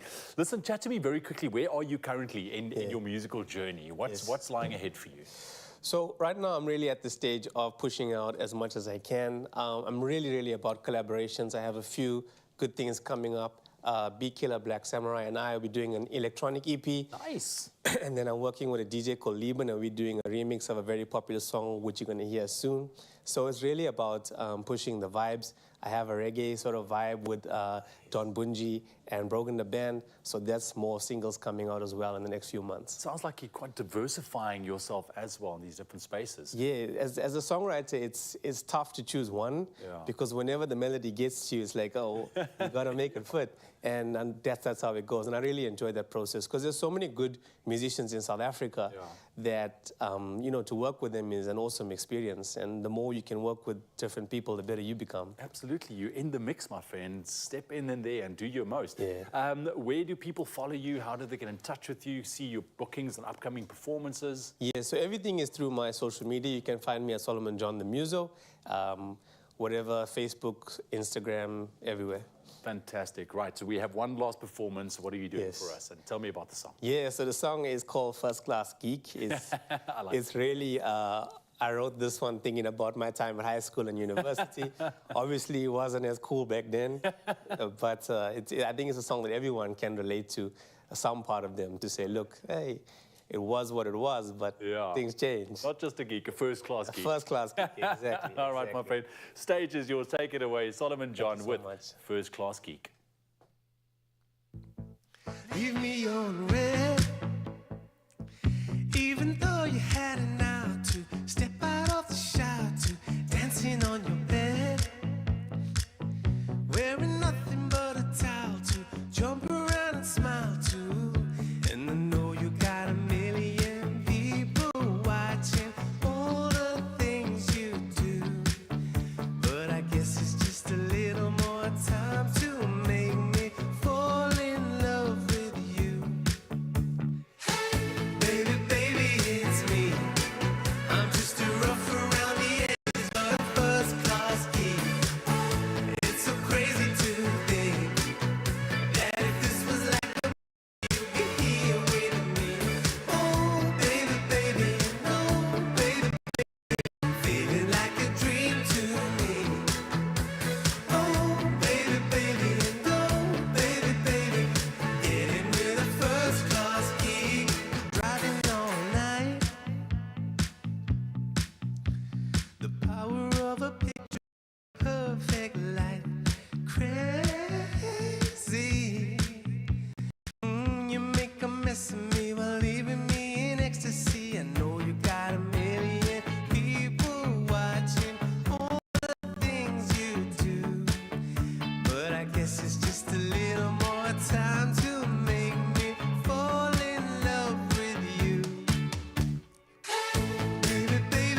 Sweet.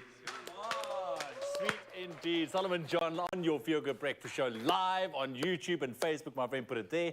Thank you very much, man. Thank you very much. Check him out, Solomon John the Muso, on the social channels, and you can catch up with everything he's doing. Appreciate that. Sweet brother. Awesome, man. That was a Lekker Tuesday. Have a blessed one. We'll see you bright and early tomorrow morning at 6. Don't be late.